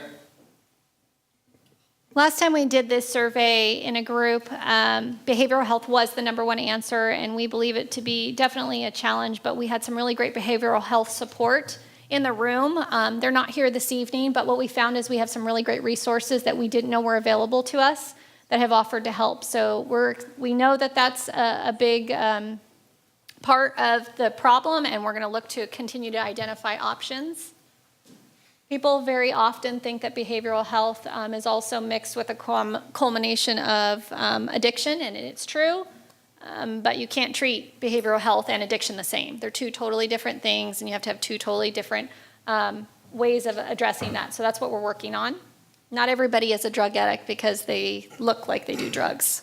That's truly, some people really do need our help, yeah. All right, next question. Why do you think homelessness is prevalent in Lake Elsinore? You're going to see some options. One of the things that came up as you guys were voting for the last time was, we just do have a really great environment and climate, to be honest, and a beautiful lake and lots of opportunity to rest your head. We have a lot of undeveloped space still. Geographical location, lack of social programs, lack of discouragement, housing opportunities, lack of local employment. It's interesting that lack of employment is last. Very. Yeah, okay. All right, good. All right, we're gonna whip through these, Nicole, because these are just very easy questions. What actions, if any, remember this is anonymous, there's nothing to come from this. What actions, if any, do you take to help those who are homeless? We really want to know. Is it rolling down your window and giving them $1 as you pass out of the Costco Center? Is it making a meal for them and taking it back to them? Or do you donate to organizations that support them? People were very honest in our last coalition, and I think it's important to know where our community's at, because this isn't just a city problem, this is a community challenge. So we have to work together to figure it out. So donating to organizations, I think that that's going to be a #1 answer. However, in sitting down with a lot of these organizations, their donations are not matching what people are saying. So I think that that's part of our challenge. A lot of the faith-based groups are still feeding, which is helpful. I don't do anything to help the homeless. Giving money directly to the homeless and offering jobs to the homeless. Providing moral support, that's a tough one. Give food or other goods directly, yeah. We just had El Kamal reopen on Riverside Drive. They had a terrible fire and they were down for a while, and a really good friend of mine, Miguel, and his family, they're a great family. They've been committed to Lake Elsinore for a long time, and their new restaurant is doing really, really, really well. I drove in there for dinner the other night, and on the side of their restaurant is a couple of those businesses that have left out clothes, jackets, blankets, and some necessities for folks that are cold right now. And while we appreciate their ability to give, we need it to be in a more formalized fashion, because those who are going into dinner are not feeling safe. And so we have some challenges with giving directly. We want to fill a need, but we want to do it with helping someone out instead of just giving them a handout, as Nicole said. And I know that wasn't a very popular answer over there, but it truly is. Like, Elsinore has a very a strict position on this. We don't want anybody to suffer in our city, and that's very important. However, we can't help every single person, so you need to either get help or we need to move on. And I know that no one wants to hear that, but that is really, well, Ace, I know you want to hear that. All right, next question. Do you believe law enforcement is doing enough to address the homeless issue in Lake Elsinore? I think I hear a lot of folks saying that our homeless are not doing, our police are not policing the homeless. But I gave an explanation at the last coalition. Since even prior to being the mayor, which just happened on Tuesday night, I've been elected for 5 years now. I've done multiple ride-alongs. I did one last week prior to get elected, actually, in what we call Watch 3. Did I get that right? Watch 3. So it's the 2 to midnight. And I asked to be put on 93, which is Riverside Drive, beat 93. So it's what most folks would understand as being a pretty tough spot at night. So I did it, and it was insightful. I did met some transients. We saw some calls. I did some things, and I actually got out of the car and we talked to some folks. And what was interesting to ask was, how did you get this way? What's going on? These are people, whether or not they have an addiction or they have a mental health issue, they're still people. And I really wanted to understand, why Jack in the Box? Why are you right here at Jack in the Box? I really want to know this. And it's just convenience. There's food, there's money. They were very honest with me. I had a gal ask me, are you here to bust me? I said, nope, but I want to understand you. I asked her, do you do drugs? She said, no, I have schizophrenia, but I don't do drugs. So, you think about that, and these are the people in our community. What is a police officer supposed to do with that? What would we ask a police officer to do? Arrest her for being schizophrenic? No, we can't. So I think that the perception is that our police, while I know that we could use more, I know that is definitely a concern. We can't ask our patrol cars to stop every time they see a shopping cart. That's not their job. Their job is to protect our city, and a shopping cart is not doing us any damage. So that's what code is for, that's what the Alert LE is for, and hopefully our quality of life deputy will help in organizing some things like that. But I'm really trying to help with the education. I myself had to be educated. I expected too for police officers to jump onto every single thing, but that's not a fair expectation. All right, next question. What one word comes to mind when you see or interact with homeless individual? Oh, you guys are already answering. I'm sorry. I was talking a lot. Sorry. All right. Yeah. Compassion, helplessness. Alone. Okay. Sadness. Yeah. All right. Thank you. Okay. Would you ever consider leaving Lake Elsinore because of the homeless population? I've had multiple discussions with residents about this. Some people say yes.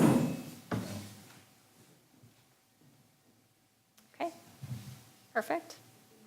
Moving on. We'll talk about it. It's not specific. Homelessness is not specific to Lake Elsinore, but I understand that some people want it where it doesn't exist, and so they're gonna. I'm sorry. Well, it's because we're only 33% built out.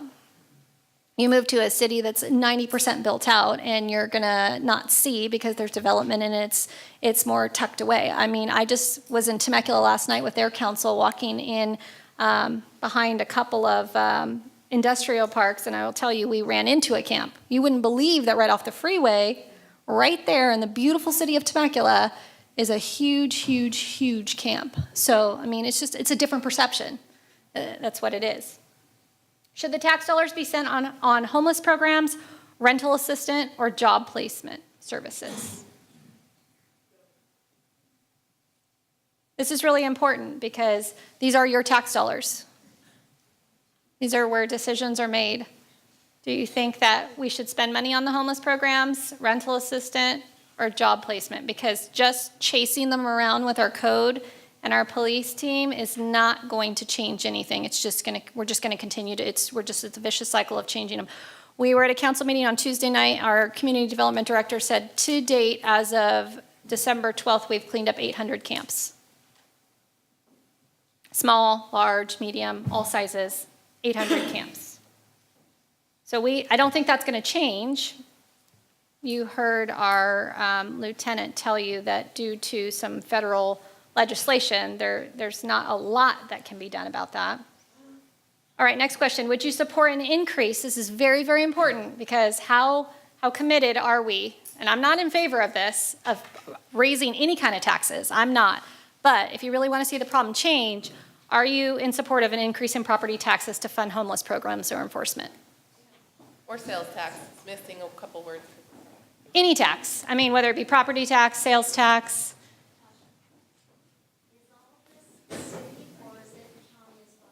This is city. City only.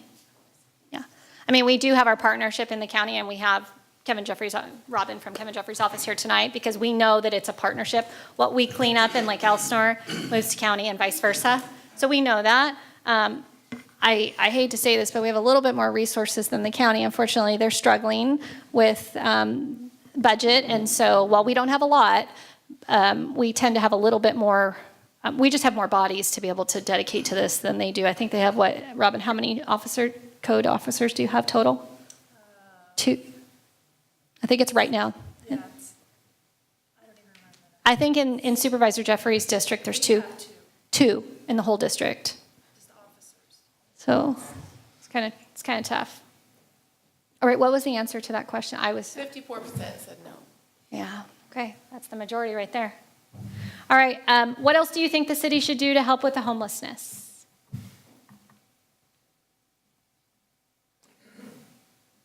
This is the part where people, I think we got some really good feedback last time. We really want to know. We're not asking just to say we asked. We really want to know, because if we had the answers, we would have done it a long time ago. If it's within our means and we can make it happen, we'll try it. And it's legal. I forgot that. We'll try it. It's really important. The legal part's important. All right. Look at behavioral mental health. Yep, that's a good one. Low-income housing, job placement, shelter, food, develop vacant land. Yes, absolutely. Development is huge, and it will continue. The development part will continue, and that will help a little bit of this, but it won't cure it. It definitely will not. What does it say? Look at behavioral health. Yeah, drug issues. Okay. Bus to San Bernardino. Some cities do that. Some cities actually bus to other places. Ontario did no wait. Yeah, it's pretty insane. Okay. All right. All right, so I want to put up the word cloud one more time. Can you do that for me? Okay, so that's our survey. What we'll do is, thank you guys for doing this. I hope you find it the word cloud. The compassion one. What I find interesting on the word cloud is the key word I think came up, I saw it at the end, was compassion. The city of yes, perfect. The city of Lake Elsinore is doing a compassionate care program. That is very important to us because we believe it's about education, and you guys coming here tonight it just shows that, we thought the first time we did this we'd have a handful of people. We had a packed house in the morning, and we continue to have a good crowd tonight. It just shows that it's on top of everyone's mind, so it's top of our mind too. There's not one solution that's going to work. It's not going to just raise property taxes. It's not just going to get more police, although we would love to do that. I would love to hire some more deputies. That would be fantastic. But remember, it's a balance. You've got to have the development to be able to fund the policing. The development is what pays your tax dollars. Your tax dollars is what pays your public safety. So we can't just not develop and not bring new things here. We can't not patron our own city. We can't get pissed and not patron a store because there's homeless. That can't happen because you're effectively not helping the problem. I know that there's some people that I adore and respect in this room that they're frustrated because there's certain stores where there's homeless and they say I won't go there. I'm boycotting. But boycotting is not the issue. That is not going to fix the issue. What's going to fix the issue is having a community that's completely aware, completely sophisticated, and not making this a normal practice. We can't make it comfortable. And that's a hard route to go down, but we want to help, and there is help. I will tell you, the whole task force isn't here tonight. Behavioral health is here. We have them on board. We've got some nonprofits for drug addiction. We also have many of those. We've got a few folks. So what we're telling you in this community collaboration is if you have a specialty or you have connections to a specialty, we want those. We've met a lot of folks who said, well, guess what? I do job preparation. I can help people get a resume ready. I can help people with looking for, we want your specialties, and we want to be able to put those into place so we want to continuously work on this problem one bite at a time. We're not going to fix it tonight. I think you all were aware of that. I'm completely aware of it, but the one thing I'll tell you is that the council, Brian and I do make up the task force, but we have a unanimous support that the council's not giving up on working on this. So that means we're going to try lots of things, and they're probably not all going to work, but we need your feedback. And so we'll take this survey back for all of you that answered. Thank you for you that you participated. We appreciate it. We're going to look at some of the things. I clearly heard from you and the last group that you are not in support of property tax raise. Okay, but where do you want the money to come from? The money, there has to be money to fix this problem. So we've got to do more development then. That's the other answer to this. So we got to bring more people to come to Lake Elsinore, more developers to come to invest in Lake Elsinore, so those tax dollars start revenue. I know, Mrs. Miller, I know you're not in favor of it. I completely understand. But I'm not in favor of no answers. I'm not in favor of no answers. So I'm going to take questions really quickly. And I want to hear, so Brian, are you going to, oh yeah, perfect. Brian will join me. We'll answer questions, live fire for you. Mrs. Miller. Yes, why don't you just give me the key to Jim Heyman, and I will get all these organizations to get us some bunk beds, and we'll open the doors, and people can come in without a lot of restrictions. They can go out in the day, but they can stay. And we'll have gardening and any jobs that any of you want to bring in as projects that they want to volunteer to do, then they can, because they have such stress and problems working, you know, and they won't be kept from their liquor as they did it. And, you know, they don't have to go out and get it, they can bring it in. So it's interesting you bring up Gene Heyman. So those that know have been here a while, that's a school. The city doesn't have control of Gene Heyman. That's a school district property. However, what's interesting about that is I met with a council member from LA a few weeks ago, and they're in districts, and he's in the 12th district, and they have a shelter in their city, and he's now getting businesses called the LA 250, which means every business gives $100 per month to fund 250 more people going into the shelter. They have a shelter, it's not working. So we're not going to open up a shelter or any kind of facility that's going to house, or we're happy to help you. The city of Temecula told me yesterday they had to shut down their program because it's getting worse. I appreciate that answer, thank you.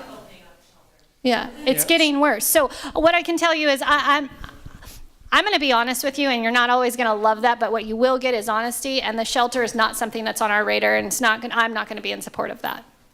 And the other thing about shelters, folks, you got to have someone that can really run a shelter, and they've got to run it right, and it takes a lot of money to run shelters. There was one out in Palm Springs that all the cities promised to support, and now it's empty. Yeah. So, you know, people have to be dedicated, and that's why when I started this off, I mentioned a regional approach and the county approach. If we're not all working together, if we're not all developing the same ordinances and doing things exactly the same way, we can't say no shopping carts in Lake Elsinore, and Wildomar allows them. Right. So it's got to be a unified effort across the county. We've all got to agree to do certain things, and we all got to buy in. That's the only way it's going to work. We can't afford more deputies. We definitely can't afford to build a brick and mortar shelter. Okay. Well, we'll take as many questions as we can. Is there a model city that has made progress in this that we could look to and say, they did it better, let's try it? I don't know, Miami or someplace that has similar issues. What is working? Ontario did it in 2008. They had a different, I know some legislation has changed, and some things have changed a little bit with Prop 47 and stuff, but they definitely eradicated the issue. They encompassed the police department, the state, city council was very active. They also had a very nice little footprint within the citizens, and so within that, they had an encampment of 600 people. They eradicated it from the city if you did not provide identification that you had a reason to be in Ontario, then they were removed. And actually, you can look at it, it happened on April 7th of 2008. I guarantee you things have changed, Yeah. but we can do more than we are doing. It And- all predicates on the city council. That's exactly what, that's the problem. I mean, he's right. Ontario had a successful, what we call cleanup, mass cleanup, but those people are dispersed. So they're here. Some of those people are here. Back to the rightful ownership, basically what they gave an opportunity, the city went in on April 8th, and they went in, the state officials, the city police, actually city police, not the sheriff department, as well, they went in there, and if you did not provide proof within a 7-day period, legal residence, a reason to be there, they gave you a ticket to where you said you came from. So again, you know, when you say successful models, Yeah. so every city's sort of unique. So there are some programs that work, like the city in Escondido, they work on this with women and children. You know, those are easy sort of programs, so you get those pieces that work, but those are some of the things that we're doing in the county right now. So when you talk about homeless, it's the people that are the chronic homeless that are sort of the issue. So if there's a veteran out there, so right now when you see a veteran that says, hey, I'm a veteran, I need help, he's probably scamming, okay? Because in Riverside County, we have functional zero when it comes to veterans. We have services for every veteran in this county. So if someone comes up and says he's a veteran, we have a place for him. We can get him help right now. If there's a young woman that says, I got babies at home, not true. We can get her help right now. I've been with the county for 12 years. We work some of these programs. There's help available. So what you have to do is kind of get past who's scamming, and that's why we want the compassionate part. And we don't want people to give money to people because you're not helping, because a lot of people are scamming. The same people you see in Lake Elsinore, you see in Temecula, you see in Corona, you see in Riverside. They're all over the place. But there are some models that work, but I don't think any city, even Ontario, they created the original problem themselves because they opened up this land and allowed all these people to come in, and then they got a problem now that they had to eradicate. So we still have to follow the laws of the land. And some of this, remember, our state legislators, who probably have visited a homeless shelter and then they decide policy, they're the ones that create a lot of the problems that we deal with today. And then they tie our hands behind it. So, Yeah. I think we're there, Question and in then the we have a back. question there. Okay, We'll go there and there. We'll get them. Yeah, actually, I've worked with the code enforcement officer at Lopez, and I've also worked with county code enforcement, and this may be a question for Robin with Mr. Gregory's office, but I mean, what can the city do to try to work with the county? I feel that the homeless people know where the boundaries are, and they use that to play obviously against us. So if they find something that's in county, they just jump all of that because they know they can't be touched. So Yeah, so, I know there's only 2 officers, but I mean. so let's be careful on the 2 officers and what is. Yeah. So I work for Supervisor Washington in the 3rd District. Robin works for Supervisor Jeffers in the 1st District. So we all have sort of the same issues when it comes to county. So the county is working closely with the cities. Okay, we do things every day with the county cities across the line. Code enforcement work back and forth across the line. All right, so there, she said, I think she was referring to patrols, police, particularly on the 2. There are a lot of code enforcement, but the county unincorporated areas are a lot larger than the city. Cities are defined in little boundaries. In the 1st District alone, I think you patrol about 230 miles in the unincorporated areas. Yeah. So that's sort of where the challenge comes from. And then when you look at the cities that are a little bit more developed and defined, the counties are not. You don't have as many resources, you don't have as many people, you have a lot more open land. So we don't just use cities, we use our flood control folks. They go out and take care of the flood channels, and we'll work with them. So there are several county agencies that are working once we identify camps and we know where they are and to address those issues. And a few weeks ago, Brian and I sat down with behavioral health from the county. One of the things that was interesting is that they were told that we didn't want their help, so they weren't patrolling our area. There was this understanding that we didn't want free handouts in our city, and there was all these rumors of a white van dropping off sleeping bags and tents, and they said, we haven't been in Lake Elsinore, and I can't tell you how long. And so what we did is we started using the Alert LE app that we talked about. We're sending them weekly reports now to show where our hot spots are, if things are changing, and we're back in their rotation to help. They're coming out and meeting our people in the field and saying, okay, how can we help you?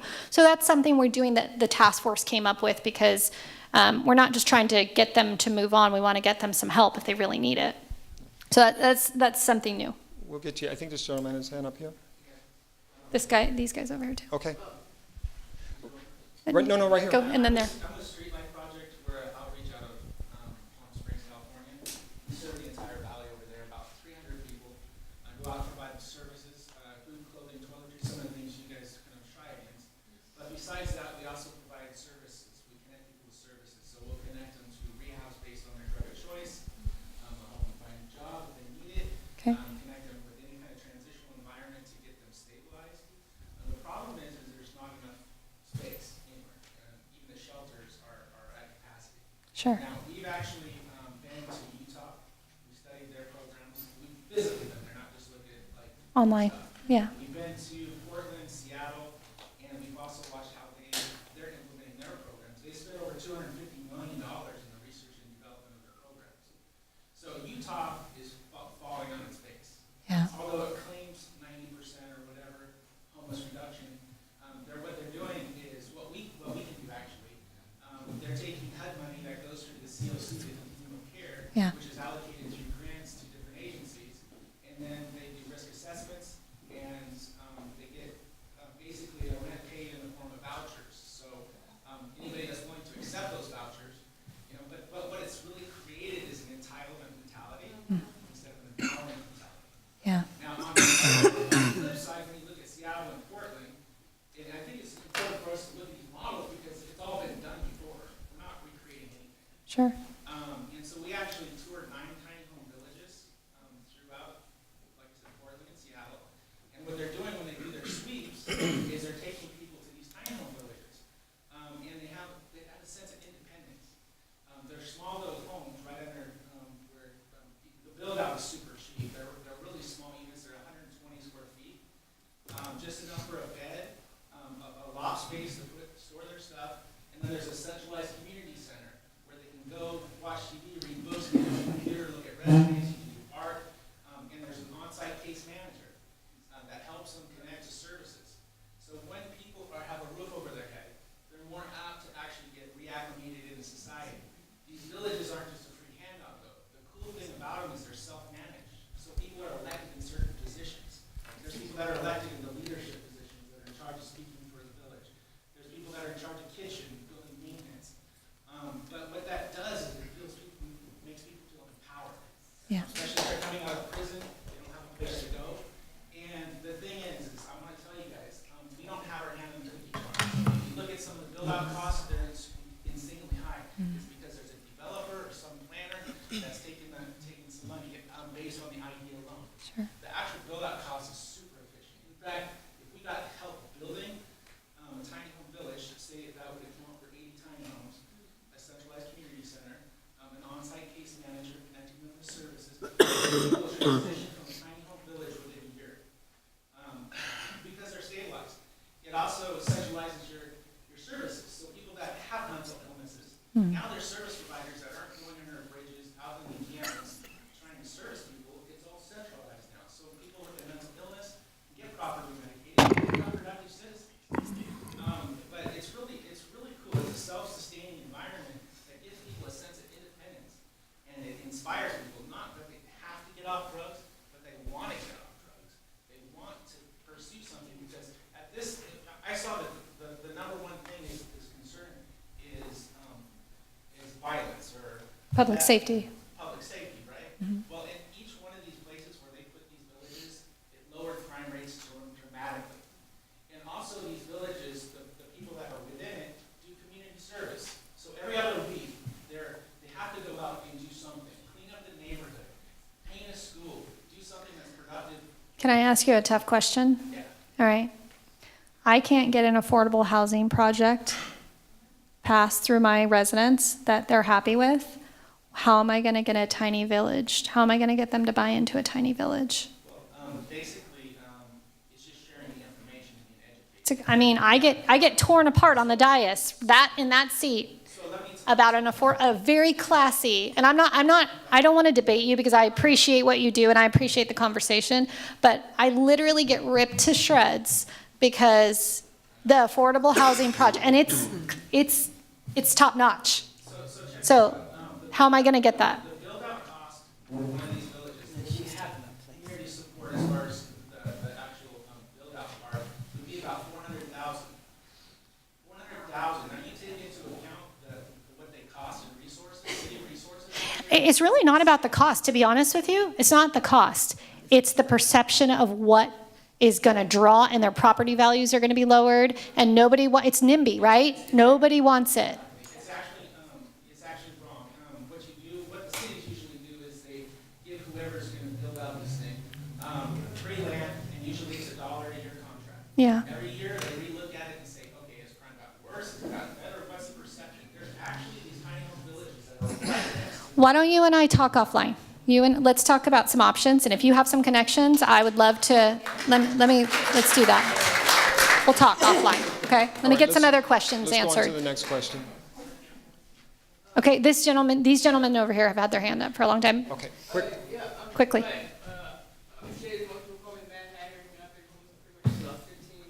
ain't never once stole, panhandled, none of that, lawyer fire, any business that wasn't local in front of.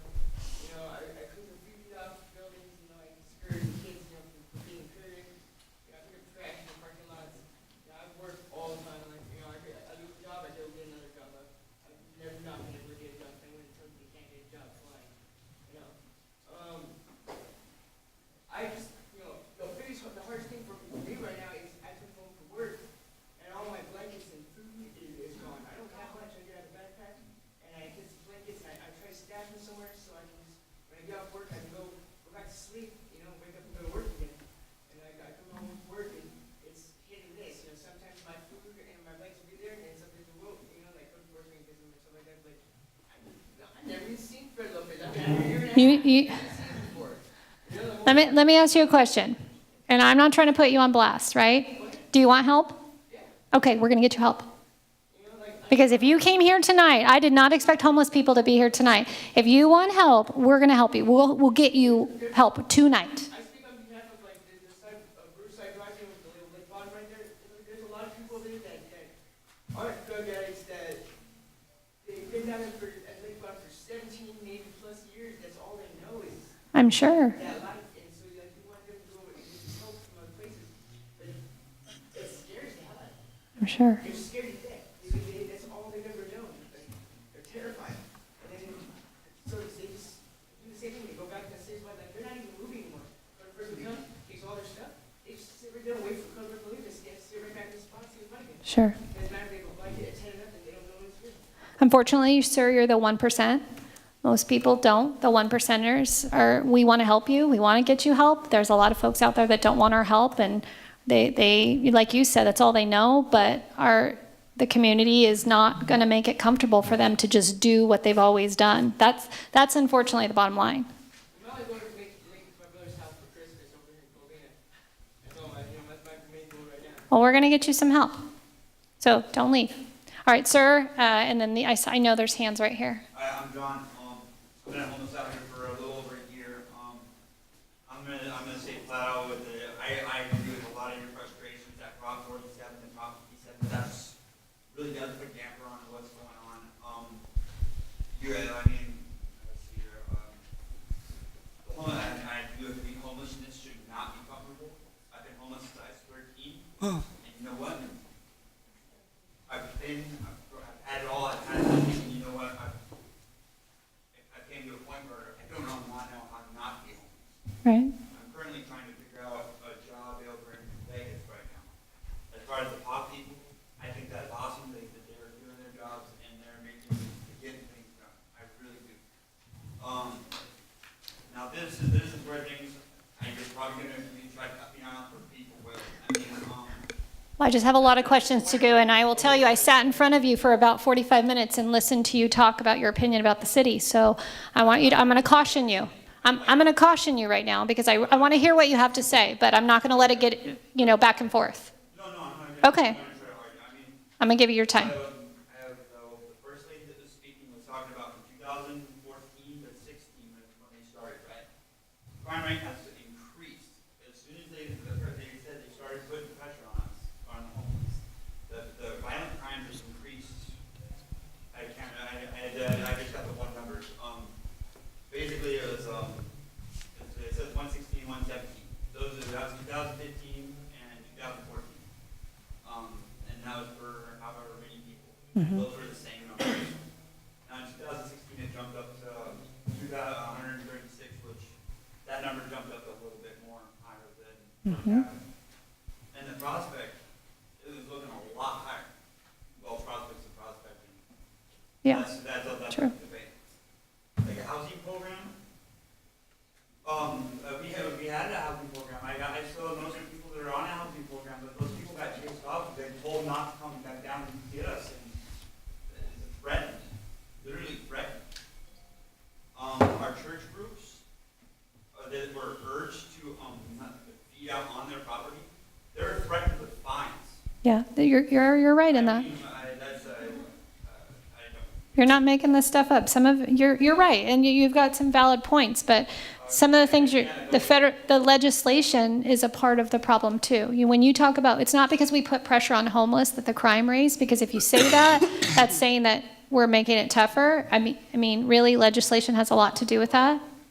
Yeah, I didn't mean to make it come out like that. No, it's okay. But honestly, I don't get it. I mean, and a lot of these church groups that go out and was feeding us, take for account, it's set free. Those people came out and fed us once a week. You know what? Those people also took, on average, 2 to 3 people off the streets a week. Sure. You got other groups currently out there, another group that's out there that been doing feeds on their property. And you know what? They're doing the same thing. They're pulling people out. But it's what I don't get is like that. I mean, these people are literally putting their all into it, and they're getting shot down and like. Well, the city of Lake Elsinore is embracing them. We want their help. We know that they can help us. That's why we created the community coalition. Not a lot of cities are doing what we're doing. As a matter of fact, a couple cities have been over here from San Diego in the past few months trying to see what we're doing. We don't have it figured out, but we're going to try a lot of things. So if people want help, we're going to get them help. If you want help, I'll see what is available. I definitely will. Okay. All right. Okay, let me move on to, you and I can talk after. If you listen, I know everybody wants to hear you, but I'll talk to you right after, okay? So let me just say one thing. We're not shutting down any churches or folks that's doing things on their property. What we did stop was when we lost parks, because everybody has a right to a park. And when all you're doing is feeding in a park, which is not allowed, you can't even have an event in a park without going through the city. And so that's the thing that we were stopping. If people are doing things in their church, we're not against that, as long as they're doing it the right way. And also, they have the right health permits to make sure that people aren't getting sick. That's our only concern. So, Thank you for being patient. Hi, I'm a new resident to Lake Elsinore. Just moved here 2 weeks ago, and I'm bringing a new real estate business. With employment, we're going to add about 200 to 300 jobs in the next 36 months. So we're doing that, and we're working with development as well. So my question is, I've always been involved with the homeless community in Skid Row. I like to help. So how do I know what organizations are legit that are actually helping? Do you guys have a list on your website? Yeah. That says what churches are doing I prefer to be on that end. I prefer to be on the receiving end of helping. We do, and we'll get you that. There's a resource. We have vetted part of the coalition, as well as some of the resources that our coalition has. We put them all on there to let you know where you can give time, talent, or treasure. Okay? Nicole will get you that information. We do have information on our website, but I also urge everybody, we're rolling out soon through the region something called responsiblecompassion.com. So this is Temecula, Marietta, Menifee, Lake Elsinore, Wildemar. And responsiblecompassion.com is going to be a place for everybody to go to request help and to offer help. We'll get you that. Okay, so make sure you get Nicole's. Ace, hold on. There's a gentleman in the back. He's had it up for a while. Okay, yeah. You can talk to me anytime. I was invited by Kim's son with code enforcement, made me come in here mostly to address the business and commerce people, because I thought this was going to be a meeting with a lot of business and commerce in the area. And my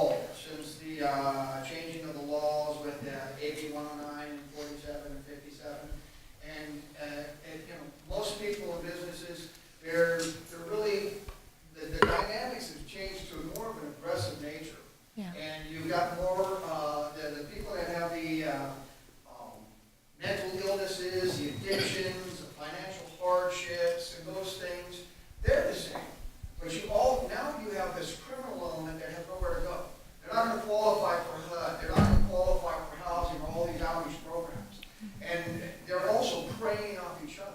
They're being criminal elements to each other, and Nicole mentioned about the dynamics of the type of homeless out there.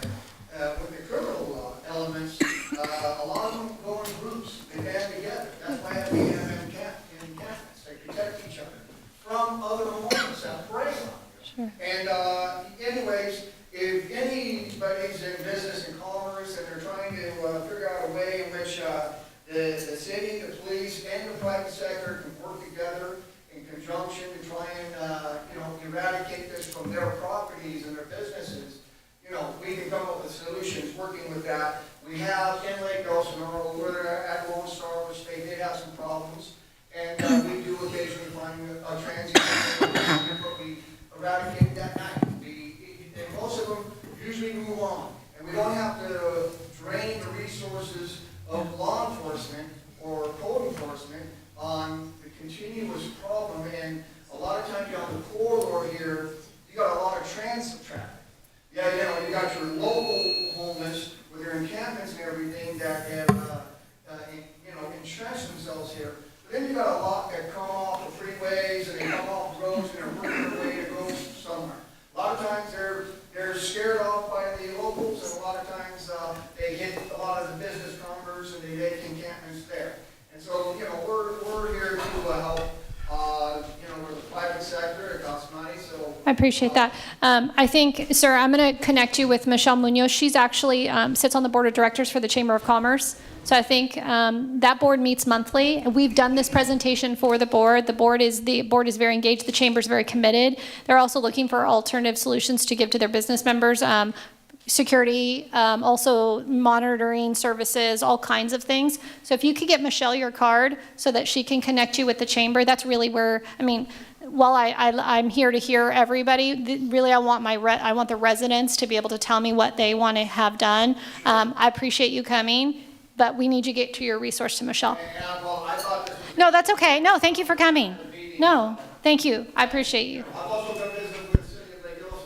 Oh, well, thank you for that. Okay, there was All a right. lady right here. Who's next? I'm 70 years old. I've been working with homeless people in 3 cities, Sacramento, San Francisco, and here. Okay. For 24 years. I've been here 5. Okay. I would very much like to see homeless people in this community. There are homeless people in this community that I personally know work part-time. They don't have the money to rent a place.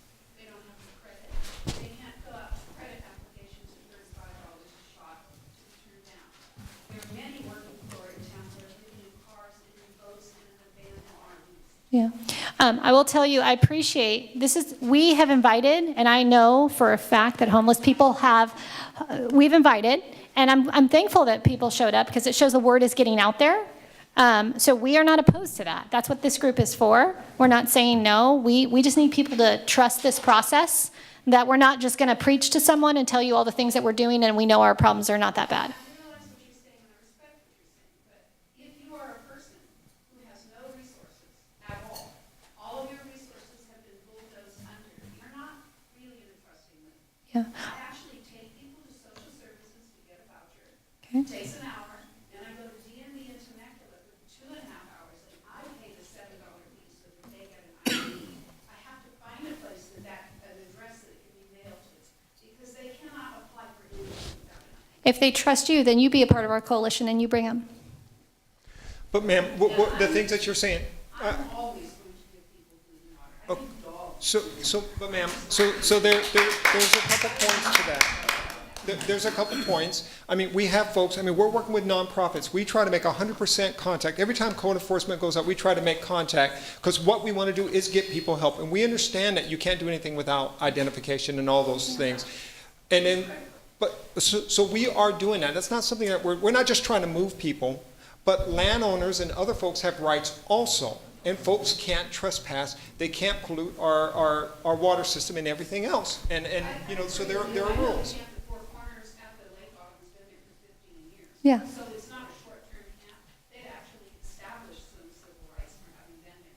So unfortunately, even though they were noticed, Sure. they have you say yourself, we don't even know the services. So if you don't know them, how are they supposed to find them? What do you mean we don't know the services? I'm confused. The people got kicked off. But we have another question. know the services yourself. No, we know the services. We know the that are- services. We know the services.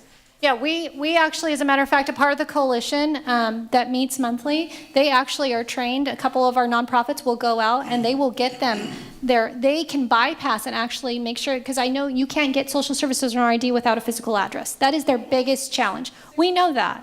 So we're working on that. We're not oblivious to what the roadblocks are.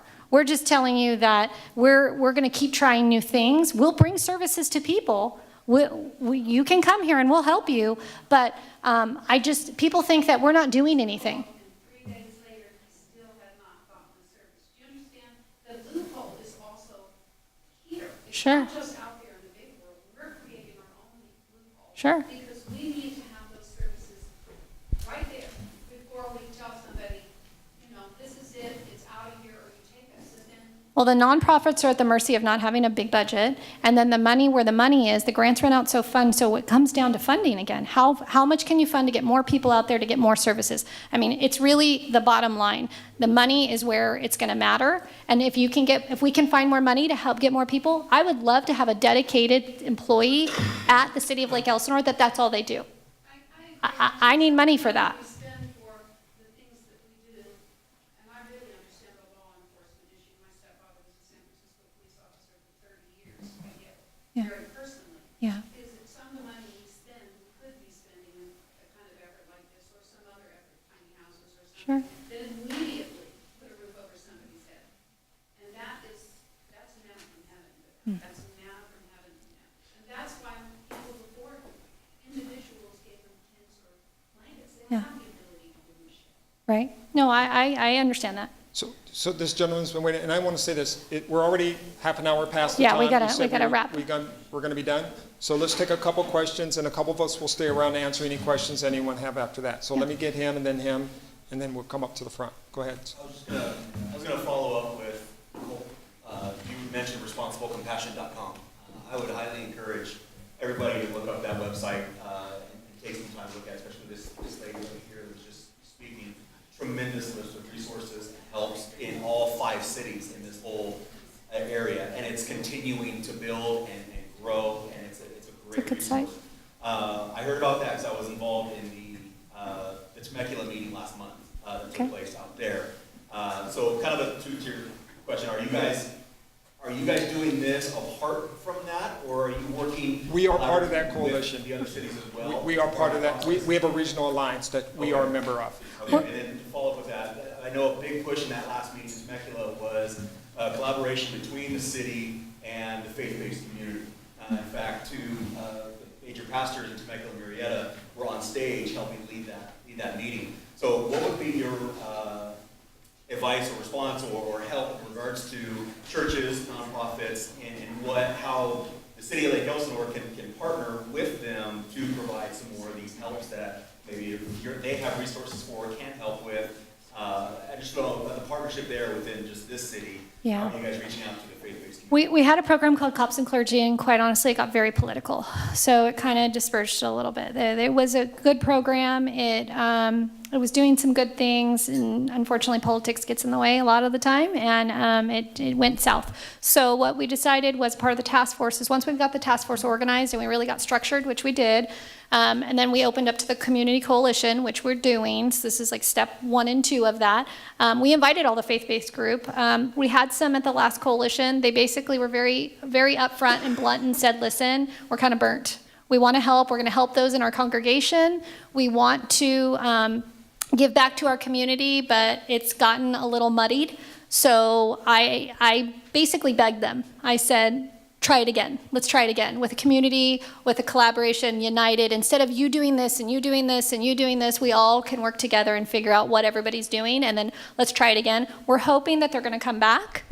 Some are dedicated and they will be with us. There's some on the coalition, but there's a lot of faith-based groups in Lake Elsinore, and not all are willing to play yet. I think to this lady's point, I think that there is a trust issue. Is this all smoke and mirrors? Are we just doing a song and dance to say we're working on homeless? I think that there's a trust issue. So we just got to prove that we're not going anywhere. We're really committed to working, and I think they'll come back slowly but surely. So if you could help with that, that'd be great. No, absolutely. And just, so really really quick. Within the city, would you recommend us go to responsiblecompassion.com or more rely on the city's website for? I think they're both great reps. They're great, both. I don't think there's one or the other that I would pick. If I had to, I couldn't do that. So. If I may, I would just like to suggest that suggest that any faith-based groups, this woman here, anybody that's helping the homeless, please contact me. Please get on our list. I would like to have you engaged and involved, because that is one important part, is working together. So while those websites are one place to go for information, I do think that collaboration amongst us is very important. And we want to know what resources we have out there that are serving those that are in need, because the more that I have, the more I can actually help people in need. All right, we've got two last. The gentleman here, yes, sir, and then Mr. Ronnie. Okay. Just real quick, a couple of things. Number one is I'm one of the local pastors. I've been here for about 3 years, and I was one of the ones who benefited from the cops program. Yeah. I was pretty disappointed that it closed down. Yeah. And our church is right over there by the travel lane, so we see a tremendous amount of the homeless that go through. And we do have little programs to help the homeless. We'll help them get back. Like you said, we'll help them get their IDs. And so, but I heard a couple of things tonight that I didn't know. And so, first question is, I heard you say it twice, and I heard you talk about the veterans. Can I get a list of the resources? Because on one end, you do have 95% that are out there to scam or whatever the case may be. And then you also have those that really do look for help. Yes. So I'm pretty sure they may qualify for whatever those programs are. So I would like a list. Yep. And I also would like to know, Get you how that. do we get on the coalition? Okay. How do I become part of the task force? Because I do want to make a difference. I do want to help and spread out as much as we can. And the other question that you mentioned there, Mr. Tyndall, is I'll do my, where is the information for me to find out what I can do on our property in terms of feeding and giving things out to the homeless without breaking code or without breaking some kind of law? It's pretty simple. It's pretty simple. You can do what you want in your congregation on your property. We're not trying to police that. If you're going to do feedings, it's kind of like an event where you're going to actually, think of like a barbecue or something. You have to be permitted to do those type of events in any venue. So obviously here, if we're going to do something like that, we would need to have food handlers permits. We need to make sure that all of that is up to code for county. But other than that, if you're doing prepackaged, if you're not cooking, you can do what you want on your property. Can I make a recommendation? Because obviously we serve a lot of people. Per California health codes, we're not allowed to make it in our own kitchens. So it has to be made in a commercial kitchen, be legal. But you can find restaurants, local people that really care about giving back to, and then promote the restaurants. You're bringing up a very good point. We owned a business in Upland, exactly what my mom did. It was a deli by day, and at night we gave the opportunity to come into the facility and cook those meals, package them up, and be able to bring them out. And as far as the Awesome. English card, that is actually optional. You don't have to do it. We encourage people to get it, but it's not required to actually do it. We just want to make sure our business community is protected. If somebody gets sick or something happens, you don't want their good-heartedness to get them into a bad spot. Yeah. Can I mention for the U.S. Vets, they're an organization that helps the veterans, and they're very good, and they will truly help, and they know all the resources, and they're on our resource card. So I just encourage you to take those resource cards. And one thing that I want to emphasize is if you really are intrigued to give that dollar or the water, that's okay. We urge you not to. We urge you to give it to the organizations that truly help through going to the church so that they can engage with the individual, but also pass out these cards. Help them get connected with those resources that will help them. So please take those with you. And then if you do have an interest in being in the coalition or the task force, and just helping and going above and beyond, just coming to these meetings, my cards are back there on that table too. So I do want you to reach out to me. I would like to connect with you. So my cards are here. Sorry. So my cards are here also. The mayor's cards are here. Let's go ahead and end this because, again, it's already late, and then folks that want to stay around and ask questions afterwards, we'll stay for a little while, but, we have some staff that want to get home to their kids and stuff. we appreciate you guys coming out tonight.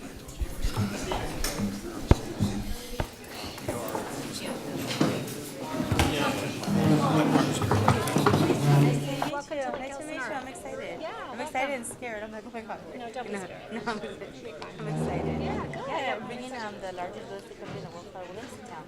So I'm the owner. And Let me get you my card. I'm in Esco on the buildings right now. Okay, let me get you my card. In Lake Elsinore. Okay, let me get